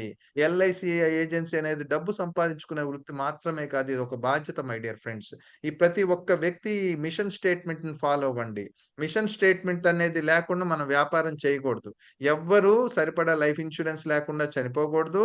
ఎవ్వరి పిల్లలు కూడా సరైన డబ్బులు లేకపోవడం వల్ల వాళ్ళ చదువులు ఆగిపోకూడదు. ఏ ఆడపిల్ల పెళ్ళికి గూడా డబ్బులకి ఇబ్బంది పడకూడదు.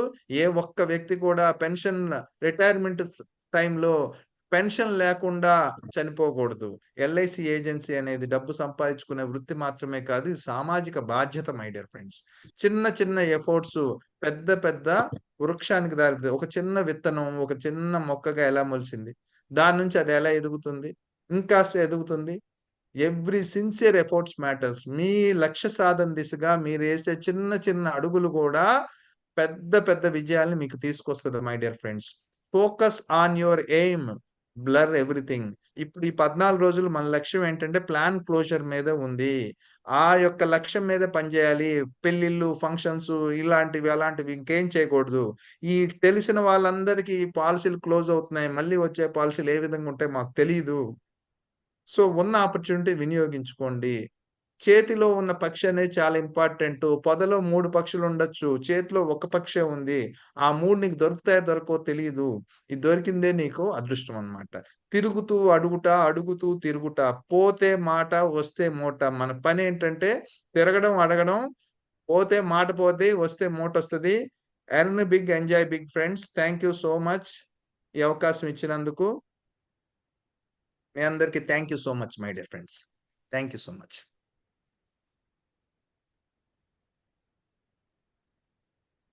సో, పాలిసీ క్లోజర్‌ని బాగా ఉపయోగించుకోవాలి. బేసిక్ కాన్సెప్ట్స్ అన్నీ బాగా మళ్ళీ నేర్చుకోవాలి. ఈ స్లైడ్ కూడా మీకు షేర్ చేస్తాను. Don't worry.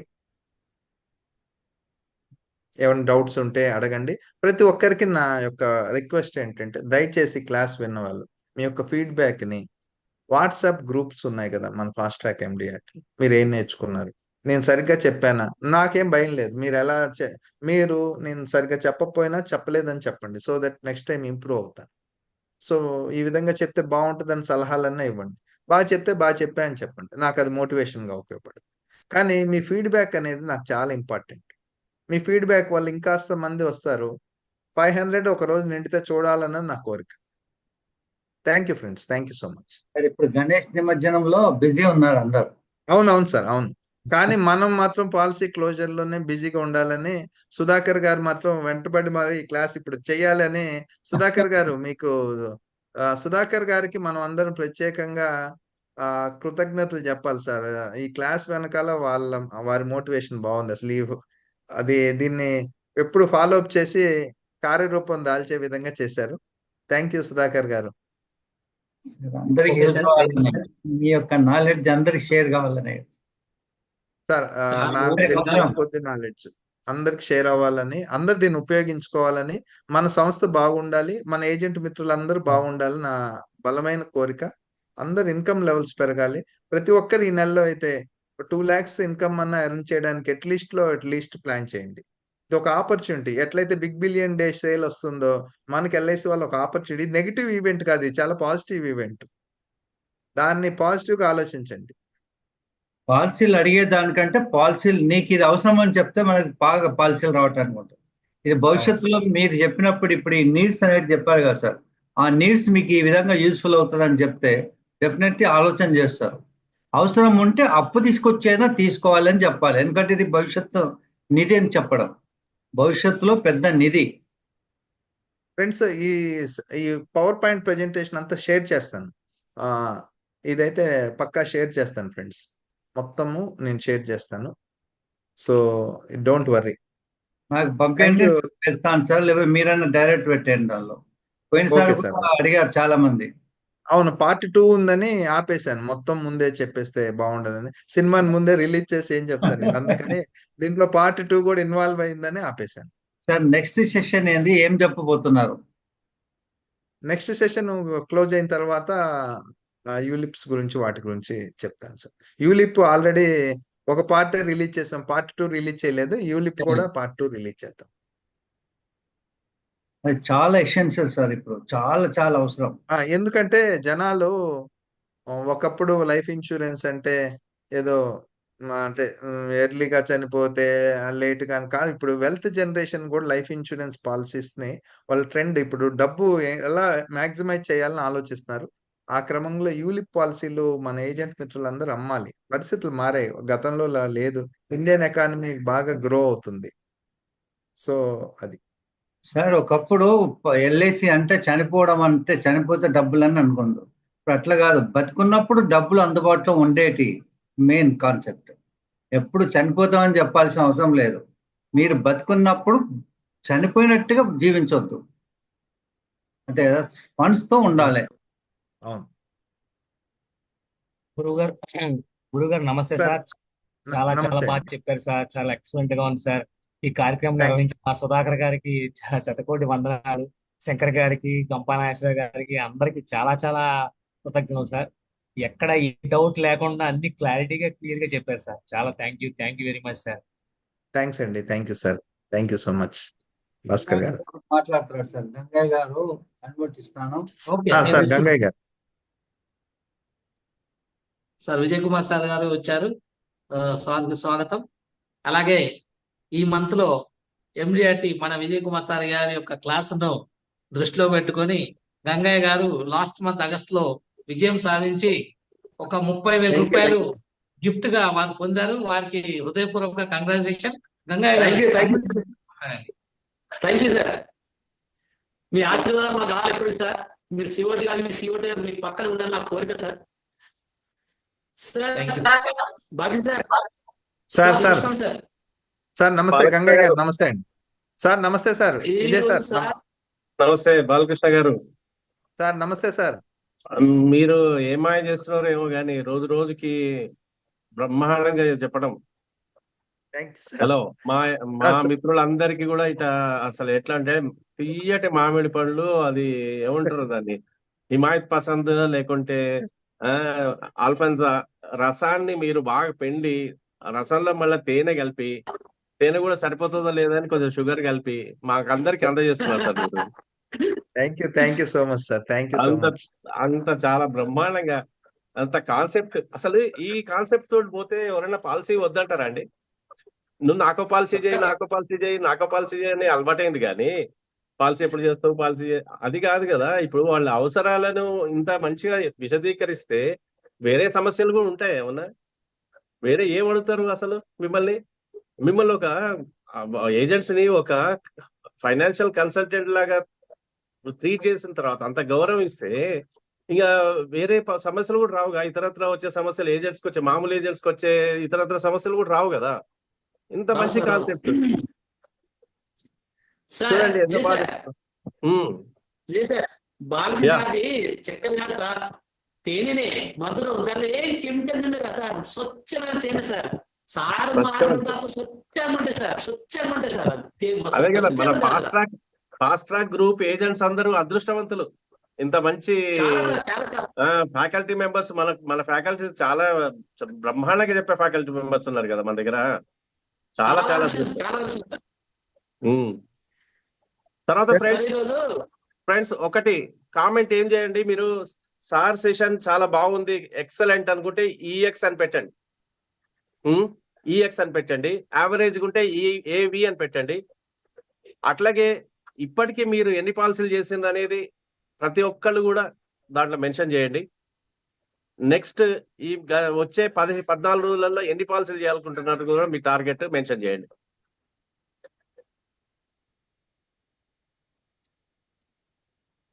Okay sir, thank you sir. Sir మీ యొక్క ఈరోజు సలహాని ఇక్కడ ఉన్న 225 మంది తప్పకుండా పాటిస్తారని, మీ యొక్క సూచనల మేరకు ప్రతి ఒక్కరు విజయం సాధిస్తారని, బాలకృష్ణ సార్ గారి యొక్క సెషన్ లో ఎవరికి డౌట్స్ రాకుండా, ఎవరు హ్యాండ్ రైజ్ చేయకుండా ఉండడం అనేది నిజంగా వండర్. గంగయ్య గారు మాట్లాడారు. తదుపరి ఆ కొడగట్ల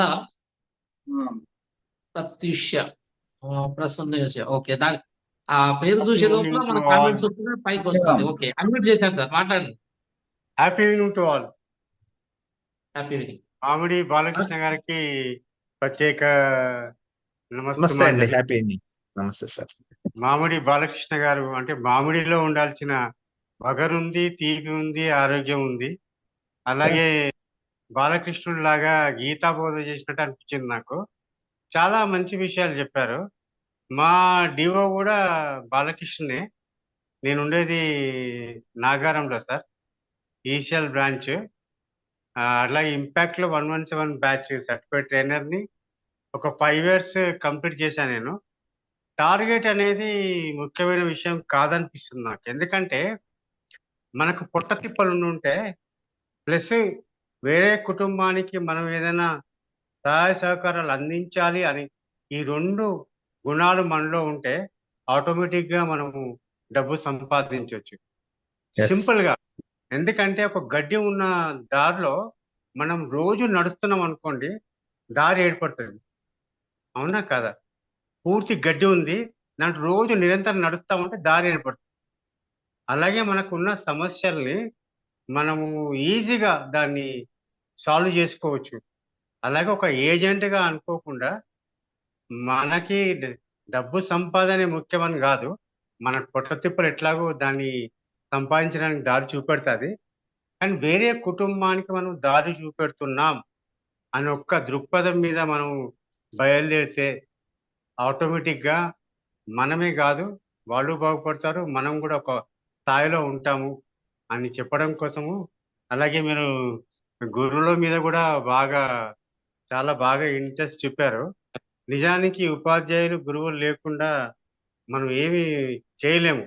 ఎట్లా భగవద్గీత ఒక అంటే అర్జునుడు శిష్యుడే కావచ్చు, బావమరిదే కావచ్చు, ఏదైనా కావచ్చు, అంత పెద్ద భగవద్గీత వచ్చిందంటే ఆయన నుంచి నేర్చుకొని అంత పెద్ద విన్నాడు కదా. నాకు కొద్దిగా ఒక 3-4 minutes టైం ఇస్తా అంటే ఉపాధ్యాయుల మీద చిన్న ఒక గీతం ఉంది, పాడి వినిపిస్తాను. టైం ఉందంటే, ఎందుకంటే ఆల్రెడీ 8:30 అన్నారు, పాపం అనవసరంగా 9 వరకు వచ్చింది. కాకపోతే జ్ఞానాన్ని సంపాదించాలంటే ఓపిక చాలా అవసరం అనిపిస్తుంది నాకు. ఓపిక పడితే చాలా మంచి నిర్ణయాలు తీసుకోవచ్చు, మంచి డెవలప్మెంట్ అవ్వచ్చు అనేది నేను బాగా నేర్చుకోగలిగిన ఓపిక మీద. ఒక చిన్న స్టోరీ కూడా ఉంది. ఎందుకంటే ఒక ఉపాధ్యాయుడు వాళ్ళ స్టూడెంట్స్ ఉంటారు కదా, అందరికి స్వీట్ ముక్కలు పంచేసి ఒక 10 నిమిషాల తర్వాత తినమని చెప్పాడు ఆయన. చెప్పేసి బయటికి వెళ్ళిపోయాడు ఆయన క్లాస్ రూమ్ నుంచి బయటికి. వెళ్ళిపోయిన తర్వాత 10 నిమిషాల తర్వాత వస్తే క్లాస్ రూమ్ లో అందరు తిన్నారు, ఒక 7 మెంబర్స్ తప్పించి. ఆ 7 మెంబర్స్ పేర్లు రాసుకున్నాడు ఆయన, ఓపుకోబట్టారు కదా.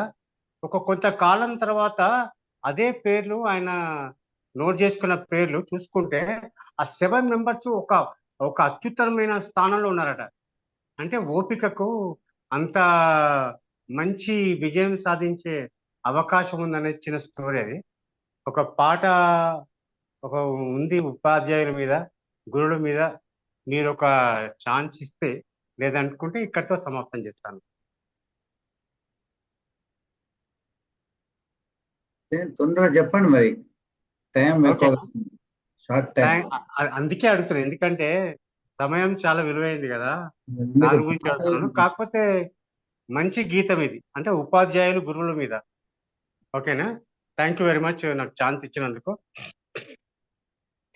తరగతి గదిలో తలరాతలు మార్చేటి గురువులారా, విశ్వానికి విజ్ఞానం అందించే ఆది గురువులారా, రాజు పేద భేదం చూపని ఉపాధ్యాయులారా, ఎంత చెప్పినా తరగని మా త్యాగదనులారా, తరగతి గదిలో తలరాతలు మార్చేటి గురువులారా, విశ్వానికి విజ్ఞానం అందించే ఆది గురువులారా, 5 ఏళ్ల వయసులోన పలక బల్పముతో మొదలు పయనం, అంచలంచలుగా మేము ఎదుగుతుంటే మురిసెను మీ హృదయం, ఆట పాటల్లో ఆదరించి మము ప్రోత్సహిస్తుంటారు, అందలమెత్తుకు మేమెల్లుతుంటే పొంగిపోతుంటారు, ఎదిగే కొద్దీ ఒదిగుండాలని జీవిత సత్యాలను చెబుతూ, ఎదిగే కొద్దీ ఒదిగుండాలని జీవిత సత్యాలను చెబుతూ, కృషి ఉంటే మీరు ఋషులవుతారని నమ్మకం నూరిపోస్తారు,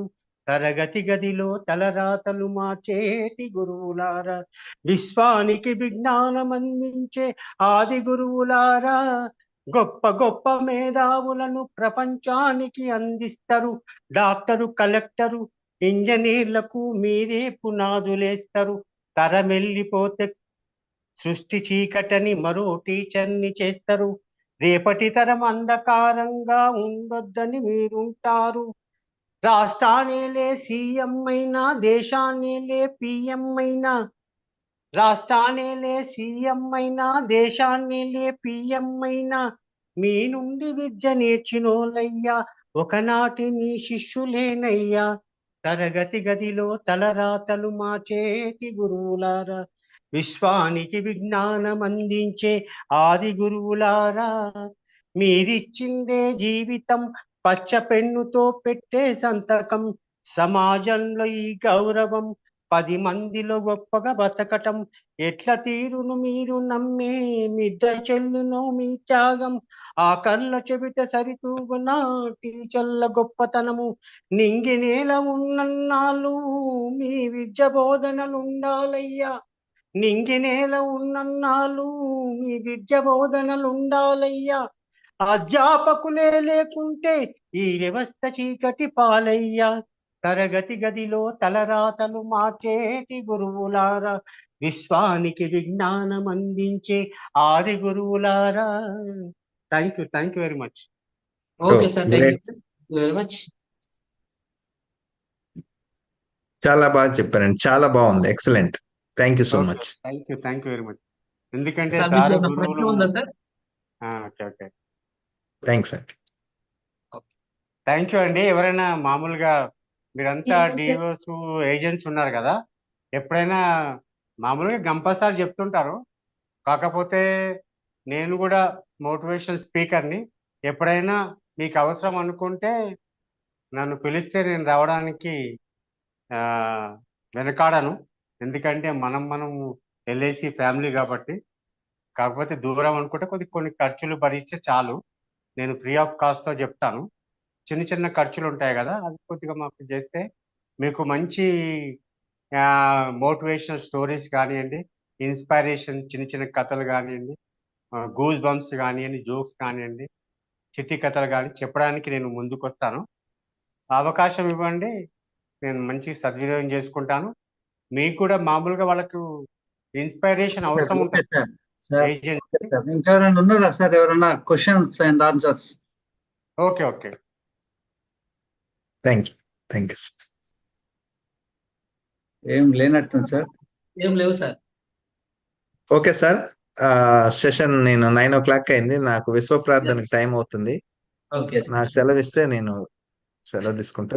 విజయ్ మా కుమార్ టీం సార్, అందరి తరఫున ఈ సుధాకర్ రోజు సార్, అటెండ్ అయిన 225 మంది తరఫున మీకు హృదయపూర్వక ధన్యవాదాలు, కృతజ్ఞతలు సార్. మీ యొక్క మంచి మాటల్ని ఈ 14 రోజులు తూచా తప్పకుండా పాటించి మీరు చెప్పిన 2 లక్షల పైన కమిషన్ సాధిస్తామని ఇందులో అటెండ్ అయిన ప్రతి ఒక్కరి తరఫున మీకు హృదయపూర్వక నమస్కారంతో మీకు హామీ ఇస్తున్నాను సార్. అలాగే విజయ్ కుమార్ సార్ కంకణం కట్టుకొని గత 3 నెలల కాడి 4 నెలల కాడి కూడా ఇక్కడ ఉన్న మిత్రులకు ముళ్ళుగడ్డతో పొడిచినట్టుగా ఎవ్రీ డే వారు ఒకటి మోటివేషన్ వీడియో కానీ పెట్టుకుంటూ ఎంతో ఉత్సాహంగా వారు చేయడం చాలా హ్యాపీగా ఉంది. మీకు హృదయపూర్వక ధన్యవాదాలు సార్. మీరు టైం 9 o'clock అన్నారు కదా, అందుకనే విజయ్ కుమార్ ఒక్క మాట సార్, ఫైనల్ గా ఒక్క మాట ఫ్రెండ్స్. జూమ్ సెషన్ అనేది క్లాస్ రూమ్ టీచింగ్ కి సబ్స్టిట్యూట్ అయితే కాదు. ఇప్పుడు కూడా class room teaching always best. Vijay Kumar sir చాలా చక్కటి ఎన్విరాన్మెంట్ లో అద్భుతమైన స్పీకర్స్ తోటి రకరకాల టాపిక్స్ మీద విజయానికి 6 మెట్లు కోర్స్ డిజైన్ చేశారు. వండర్ఫుల్ కోర్స్ అది. ఎందుకంటే మీరు దయచేసి అక్కడ క్లాస్ రూమ్ లో విన్నది ఎప్పుడు వేరుగా ఉంటది. ఆన్లైన్ లో విన్నదానికి క్లాస్ రూమ్ లో విన్నది వేరుగా ఉంటది. మార్నింగ్ టిఫిన్, లంచ్, స్నాక్స్ అన్ని పెట్టి ఒక అద్భుతమైన ఎన్విరాన్మెంట్ లో ఒక మంచి హోటల్లో మంచి స్పీకర్స్ తోటి మంచి కంటెంట్ డిజైన్ చేశారు. 6 మెట్లలో ప్రతి ఒక్క నిమిషం కూడా వృధా చేసుకోకుండా ఆ విధంగా ప్లాన్ చేశారు, యాక్టివిటీస్ డిజైన్ చేశారు. ఐ స్ట్రాంగ్లీ రికమెండ్ ఫ్రెండ్స్, దయచేసి సార్ ఏ కోర్సు ఫర్దర్ గా స్టార్ట్ చేస్తే మిస్ అవ్వద్దు. అలాంటి ఆపర్చునిటీని మాత్రం మిస్ అవ్వద్దని నేను అందరినీ వేడుకుంటున్నా. అవకాశాన్ని వినియోగం, తెలుగులో చెప్పేవాళ్ళు చాలా తక్కువ మంది ఉన్నారు. సారు మనకు అవకాశాన్ని ఇచ్చారు, విజయ్ సారు. అవకాశాన్ని అందరూ వినియోగించుకోవాలి. Thank you friends, thank you so much. Thank you very much sir. Sir Vijay Kumar sir. Thank you sir, thank you Balakrishna గారు. అయితే నేను మిత్రులందరికీ నేను విజ్ఞప్తి చేసేది ఏంటంటే, మనము చాలా విజ్ఞానాన్ని చాలా మీటింగ్ల ద్వారా మనం సముపార్జించుకున్నాము, కానీ ఇంప్లిమెంటేషన్ పార్ట్ లో చాలా వీక్ గా ఉన్నాం. ఈ 14 రోజులు మటుకు నేను మిమ్మల్ని అందరికి కోరేది ఏంటంటే, ఫోకస్ ఆన్ గెటింగ్ బిజినెస్. ఎక్కువ మందికి మీరు కమ్యూనికేట్ చేసి ఎక్కువ మందిని రీచ్ కాండి. ఎందుకంటే లాస్ట్ 14 days లో ఇంతవరకు నాకు స్టాటిస్టిక్స్ చూస్తున్నా కాబట్టి, మా టీంలో చూస్తున్నా కాబట్టి యావరేజ్ గా అర్థమవుతుంది. ఒక్కొక్క టీంలో 10 మంది కంటే ఎక్కువ మంది యాక్టివేట్ కాలేదండి. డివిజన్ ఫిగర్స్ తీసుకున్నా, జోన్ ఫిగర్స్ తీసుకున్నా, ఒక టీంలో 10 మంది, ఒక 50 మంది ఉండే ఏజెంట్లు ఉన్న టీంలో 10 మంది కూడా యాక్టివ్ కాలేదు. యాక్టివ్ కాలేదంటే అర్థమైంది, ఒక్క పాలసీ కూడా ఇవ్వలేదు. అంటే ఇంత పాలసీస్ మారిపోతున్నాయి. మనకి ఇష్టమైన జీవన్ లాభ్ గాని, జీవన్ లక్ష్య గాని, జీవనానంద్ గాని, ఉత్సవ్ గాని, తర్వాత ఉమంగ్ గాని, ఈ పాలసీలు అన్ని పోతున్నాయి రా బాబు అని 3 నెలల నుంచి అందరికంటే ముందుగా మనం హెచ్చరించేది ఫాస్ట్ ట్రాక్ MDRT గ్రూప్. 3 నెలలు జూలై నుంచి మనం అందరం హెచ్చరించుకుంటూ వచ్చాం. ఎవ్వరు కూడా సీరియస్ తీసుకోలేదు. ఇప్పుడు ఇంకా 14 రోజులు ఉన్నాయంటే కూడా ఆ సీరియస్నెస్ కనపడుతున్నట్టు నాకు అనిపించట్లేదు. నేను అందుకోసమే ఎన్ని పాలసీలు చేస్తారు మీరు అని చెప్పి అడిగితే ఎంతమంది రెస్పాన్స్ ఇచ్చారు అంటే, ఎవరికి ఒక లక్ష్యం అంటూ లేదా, లక్ష్యం అంటూ ఉండాలి కదా. ఈ 14 రోజులను ఎట్లా వినియోగించుకోవాలనే తాపత్రయం ఉండాలి కదా. మా ఆలయం ప్రసాద్ గారు నేను చెప్తున్నా కదా, ఇప్పుడు మీరు ఆయన టైప్ చేశారు, నేను ఈ సెప్టెంబర్ లోపల MDRT చేస్తాను సార్ అని. గంగయ్య గారు చెప్పారు, సార్ నేను MDRT చేస్తాను అని చేసి చూపించారు. అట్లా ఎంతమంది ఒకళ్ళని చూసి ఒకళ్ళు ఎందుకు ఇన్స్పైర్ గారు. మనము ఇక్కడ ఈ ఫాస్ట్ ట్రాక్ మీటింగ్ లో ఏదో హరికథ, బుర్రకథ, డైలీ సీరియల్ కాదు చూసేది. ఈ చూసిన విన్న విజ్ఞానాన్ని, నేర్చుకున్న విజ్ఞానాన్ని ఇంప్లిమెంట్ చేయటానికే ఇది. ఈ ఇంప్లిమెంట్ చేయాలంటే చేస్తేనే మనకు ఫలితం. లేకుంటే ఈ గ్రూపులు పెట్టి ఓకల సుధాకర్ గారు ఇంత శ్రమ తీసుకొని ఈ ఏర్పాటు చేసి ఏం ఉపయోగం ఉండదు. మనం వినియోగించుకొని ఇంప్లిమెంట్ చేయకుంటే. బాలకృష్ణ గారు ఎంత చక్కగా చెప్పారండి ఆ కాన్సెప్ట్స్. ప్రతిసారి చెప్తుంటారు, లాస్ట్ మీటింగ్ లో కూడా చెప్పారు. మరి ఎంతమంది ఉపయోగించుకుంటున్నారు? ఒక్క పాలసీ చేయని వాళ్ళు ఈ 150 మందిలో లేదంటారా? ఎన్ని పాలసీలు చేశారు ఇప్పటికీ అని చెప్పి పెడుతున్నారా? ఎందుకు పెట్టలేరు? అంటే మనము వినాలి, నేర్చుకోవాలి అనే ఉత్సాహం అందరికీ ఉంటుంది. ఓకే, ఇంప్లిమెంట్ చేయాలని ఎందుకు ఉండదు? ఈ 14 రోజులు మటుకు మీరు నిద్రాహారాలు మారుతారా, ఏం చేస్తారో తెలియదు. ఈ పాలసీస్ బ్రహ్మాండమైన పాలసీస్ పోతున్నాయి. రీలాంచ్ అయినప్పుడు హై ప్రీమియం తోటి వస్తుంది, దాంట్లో షూర్. ఇవాళ మా చీఫ్ సిబిఎల్ ఎదురైతే ఇన్ని రోజులు చెప్పలేదు, ఇది కన్ఫర్మ్డ్ పాలసీస్ పోతున్నాయి అని చెప్పి ఇచ్చేసారు, ఆల్రెడీ మెసేజ్ ఇచ్చారు. ఇంకోటి 4th సెప్టెంబర్ రోజు ఏమంటారు, చైర్పర్సన్ ఒక ఎమర్జెన్సీ మీటింగ్ కండక్ట్ చేసి మొత్తం డివిజన్ హెడ్స్ కి అందరికి జూమ్ మీటింగ్ పెట్టేసి వాళ్ళకి ఇన్ఫర్మేషన్ ఇచ్చారు. 30th తర్వాత ఈ రీఫైలింగ్ ఉంటుందని. వాళ్ళు ఏం చేశారు, వెంటనే వాళ్ళు మళ్ళీ బ్రాంచ్ హెడ్స్ తోటి మీటింగ్ పెట్టారు. వాళ్ళు మళ్ళీ ఏం చేశారు, తర్వాత జోనల్ మేనేజర్ మన తెలంగాణ, ఆంధ్ర, కర్ణాటక డెవలప్మెంట్ ఆఫీసర్స్ తోటి 1 hour టైం ఇచ్చి జూమ్ మీటింగ్ కండక్ట్ చేశారు. ఇంత సీరియస్ గా వాళ్ళు కమ్యూనికేట్ చేస్తున్నారు. ఏజెంట్ మిత్రులు ఎందుకు సీరియస్ తీసుకోవట్లేదు? తీసుకోవాలండి మిత్రులారా, మీరు ఏజెంట్స్ మీరు వాడుకోండి, ఉపయోగించుకోండి. ఆపర్చునిటీ ఇది. సార్ చెప్పారు, బాలకృష్ణ గారు చెప్పారు, దిస్ ఈజ్ అన్ ఆపర్చునిటీ. ఈ ఆపర్చునిటీ కింద మీరు ఆలోచించి ఇప్పటికైనా పర్వాలేదు, ఈ 14 రోజుల్లో కూడా మీరు మిరాకిల్ సాధించగలుగుతారు. ఒకటే, ఇప్పుడు ప్రాస్పెక్టింగ్ ఎట్లా అని ఆలోచించేది ఏం లేదు. ఇంటింటికి పోవటమే, కోల్డ్ క్యాన్వాసింగ్. నీకు ఎవరు వాళ్ళు పరిచయం కావాలి, నేను వాళ్ళతో పరిచయం చేసుకోవాలనే టైం లేదు. ఇంటింటికి పోయి ఈ పాలసీస్ అన్ని మారిపోతున్నాయి కాబట్టి ఈ పాలసీస్ చేయండి, ఈ పాలసీస్ ఇంత బెనిఫిట్ ఉంది. అసలు వృద్ధాప్యంలో మనకు రిటైర్మెంట్ ప్లాన్ ఎంత బ్రహ్మాండంగా ఉంది. మన పోకల సుధాకర్ గారు ఉమంగ్ పాలసీ తోటి 108 పాలసీలు కేవలం ఉమంగ్ పాలసీలు చేసి వారు MDRT సాధించారు, సెంచరీ చేశారు. అటువంటి పాలసీస్, బ్రహ్మాండమైన పాలసీస్ ఇప్పుడు రీలాంచ్ అయినప్పుడు, రీఫైలింగ్ అయినప్పుడు ఏ రకంగా వస్తాయో తెలియదు, ప్రీమియం ఎంత పెరుగుతుందో తెలియదు, ఏ షేప్ లో వస్తుందో తెలియదు, మినిమం సబ్మిష్యూర్డ్ ఇప్పుడున్న మినిమం సబ్మిష్యూర్డ్ ఉంటుందా లేదో తెలియదు. ఈ ప్రీమియమ్స్ హాఫ్ ఇయర్లీనే ఉంటాయి అంటున్నారు. ఆలయ ప్రసాద్ గారు వారు ఏదో చెప్పాలనుకో, హాఫ్ ఇయర్లీనే ఉంటాయి అంటున్నారు. క్వార్టర్లీలు ఉండవు, తర్వాత మంత్లీ ఇవన్నీ ఉండేవి అవకాశం లేదంటున్నారు. మినిమం సబ్మిషన్ మారుతుంది అంటున్నారు. ఎన్నో మార్పులకు గురవుతుంది. ఇప్పుడు మనకు అలవాటైన పరిస్థితిని, అలవాటైన ప్లాన్స్ ని మనం ఎన్కాష్ చేసుకోకుంటే ఏం లాభం అండి? ఉపయోగించుకోండి, దయచేసి 14 రోజులు ఉపయోగించుకోండి.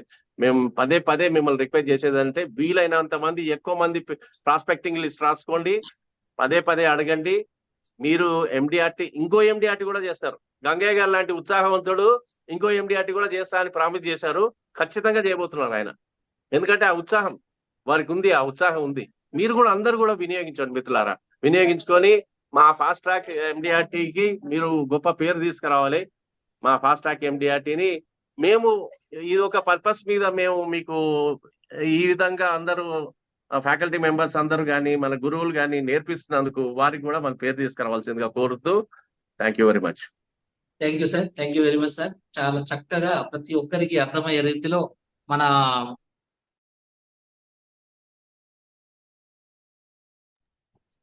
అన్మ్యూట్ చేసుకోండి సార్. అందరికి అన్మ్యూట్ ఆప్షన్ ఇచ్చాను సార్, అందరికి అన్మ్యూట్ ఆప్షన్ ఇచ్చాను. మినిమం సమ్మేషుడ్ 5 lakhs అని విన్నాను సార్. మినిమం సమ్మేషుడ్ 5 lakhs అంటున్నారు. మోడ్ కూడా మీరు అన్నట్టుగా హాఫ్ ఇయర్లీ కూడా తక్కువే, డైరెక్ట్ ఇయర్లీ ప్రీమియమే అంటున్నారు. అలా అంటున్నారు. సరే, ఏ చేంజెస్ వస్తాయో మన మంచికే. అది కూడా ఇప్పుడు 2013లో ఇప్పుడున్న పాలసీలు వచ్చినప్పుడు కూడా మనము అరే అప్పుడున్న పాలసీలు పోతున్నాయని భయపడ్డాం. అయినా మళ్ళీ మనకు అలవాటు పడతాం, అది వేరు. కానీ ఈ సిచ్యువేషన్ ని మనం ఎన్కాష్ చేసుకోవడానికి ప్రయత్నం చేయాలి. లేకుంటే ఏం లాభం? ఏజెంట్ గా మన ధర్మం అది.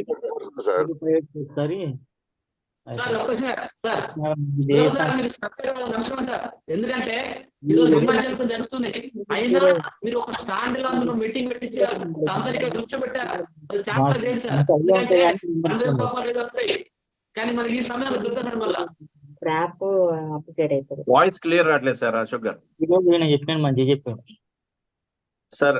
అందరికి మ్యూట్ చేస్తే బెటర్, ఎందుకంటే వేరే వాళ్ళు డిస్టర్బెన్స్ వస్తుంది. లేదా క్లోజ్ చేసేయండి సుధాకర్ గారు. క్లోజ్ చేద్దామని ఒక్కందే అది సిగ్నల్ తినట్టుంది సార్, రావట్లేదు. మిగతా వాళ్ళది వస్తుంది. వేరే ఇప్పుడు క్లియర్ వస్తుంది వాయిస్, మాట్లాడి. Okay sir, okay sir. అయితే గంగయ్య గారు ఒక్కరే సిగ్నల్ వీక్ ఉంది సార్, మిగతా అంతా ఓకే ఉంది సార్. కోకల్ సాగర్ సార్ ఏంటంటే అందరూ మాట్లాడతారేమని ఇచ్చారు. ఏవిడి ప్రసాద్ సార్ మాట్లాడారు సార్. ఉంది సార్, అంతే చెప్పానుగా. Okay okay sir, thank you sir. మన మిత్రుడు అశోక్ రెడ్డి గురించి చెప్పాలి ఇక్కడ. అశోక్ రెడ్డి గారు దుబాయ్ లో జరిగిన ఎండిఆర్టీ సెషన్, ఎండిఆర్టీ మీటింగ్ ఏమంటారు, కన్వెన్షన్, ఎండిఆర్టీ కన్వెన్షన్ కి అటెండ్ అయ్యి అక్కడ పెద్ద పెద్ద ఏజెంట్లతోటి కలుస్తుంటే మాకు ఇక్కడ సంతోషం అవుతుంది. భరత్ పరేగి తోటి టాప్ ఏజెంట్స్ తోటి కలిస్తే వారికంటే ఎక్కువ మాకు సంతోషం అనిపించింది. అరే ఇంత మన మన మిత్రులు ఆ లెవెల్ కి వెళ్ళి వాళ్ళతో కలిసి మాట్లాడుతున్నారు. మన ఫాస్ట్ ట్రాక్ గ్రూప్ నుంచి దాదాపు 10 మంది దాకా కన్వెన్షన్ అటెండ్ చేశారు కన్వెన్షన్ కి. అది చాలా సంతోషం అనిపించింది. నెక్స్ట్ టైం కన్వెన్షన్ జరిగితే మన ఫాస్ట్ ట్రాక్ వాళ్ళే ఒక 100 మంది 150 మంది వెళ్ళేటట్టుగా తయారు కావాలి మనం. ఇప్పటి వరకు మేము అక్కడికి కన్వెన్షన్ కి వెళ్ళకుండా ఏం మిస్ అయ్యామో ఒకసారి వెళ్తే గానీ తెలిసింది సార్. ఏజెంట్లము ఊహాగానాలలో ఎక్స్పెన్స్ అవుతుంది, పోయి ఏం చేస్తాము, ఏం సాధిస్తాం అనుకున్నాం తప్ప మనం చూడాల్సింది ఏం మిస్ అయ్యాం, నేర్చుకోవాల్సింది ఏం మిస్ అయ్యాం, ఇక ముందు ఏమి చెయ్యాలి అనేది ఒక్కసారి ఖర్చు పెట్టి వెళ్తే గానీ తెలిసింది సార్. మీరు చెప్పారు వెళ్ళలేదు, లాస్ అయ్యాం. ఈ రోజు మీరు చెప్పింది చూసాము, ఇప్పుడు నేను 10 మంది చెప్పగలుగుతున్నాం. అంటే గురువులు చెప్పింది ఏదైనా కూడా పాటించినప్పుడు దాని రిజల్ట్ వచ్చినప్పుడు ఆ పొందే ఆనందం, ఆ యొక్క నాలెడ్జ్ చాలా డిఫరెంట్ గా ఉంటుంది సార్. వెళ్ళినందుకు మాత్రం చాలా హ్యాపీగా ఫీల్ అవుతున్నాను సార్. అన్నా అక్టోబర్ ఫస్ట్ వీక్ క్లాస్ లో కొంచెం అక్కడ వివరాలు చెప్పండి మాకు. తప్పకుండా. Thank you sir. సుధాకర్ గారు క్లోజ్ చేద్దామా అందరు? చేసేయండి సార్. జై ఫాస్ట్ ట్రాక్ అని, జై హింద్, జై భారత్, వందే మాత్రం అని చెప్పని క్లోజ్ కానీ లెఫ్ట్ కానీ. జై ఎల్ఐసి, జై హింద్, జై భారత్, జై వందే భారత్, జై హింద్, జై భారత్, జై భారత్, వందే మాతరం, జై భారత్, వందే మాతరం, జై ఎల్ఐసి,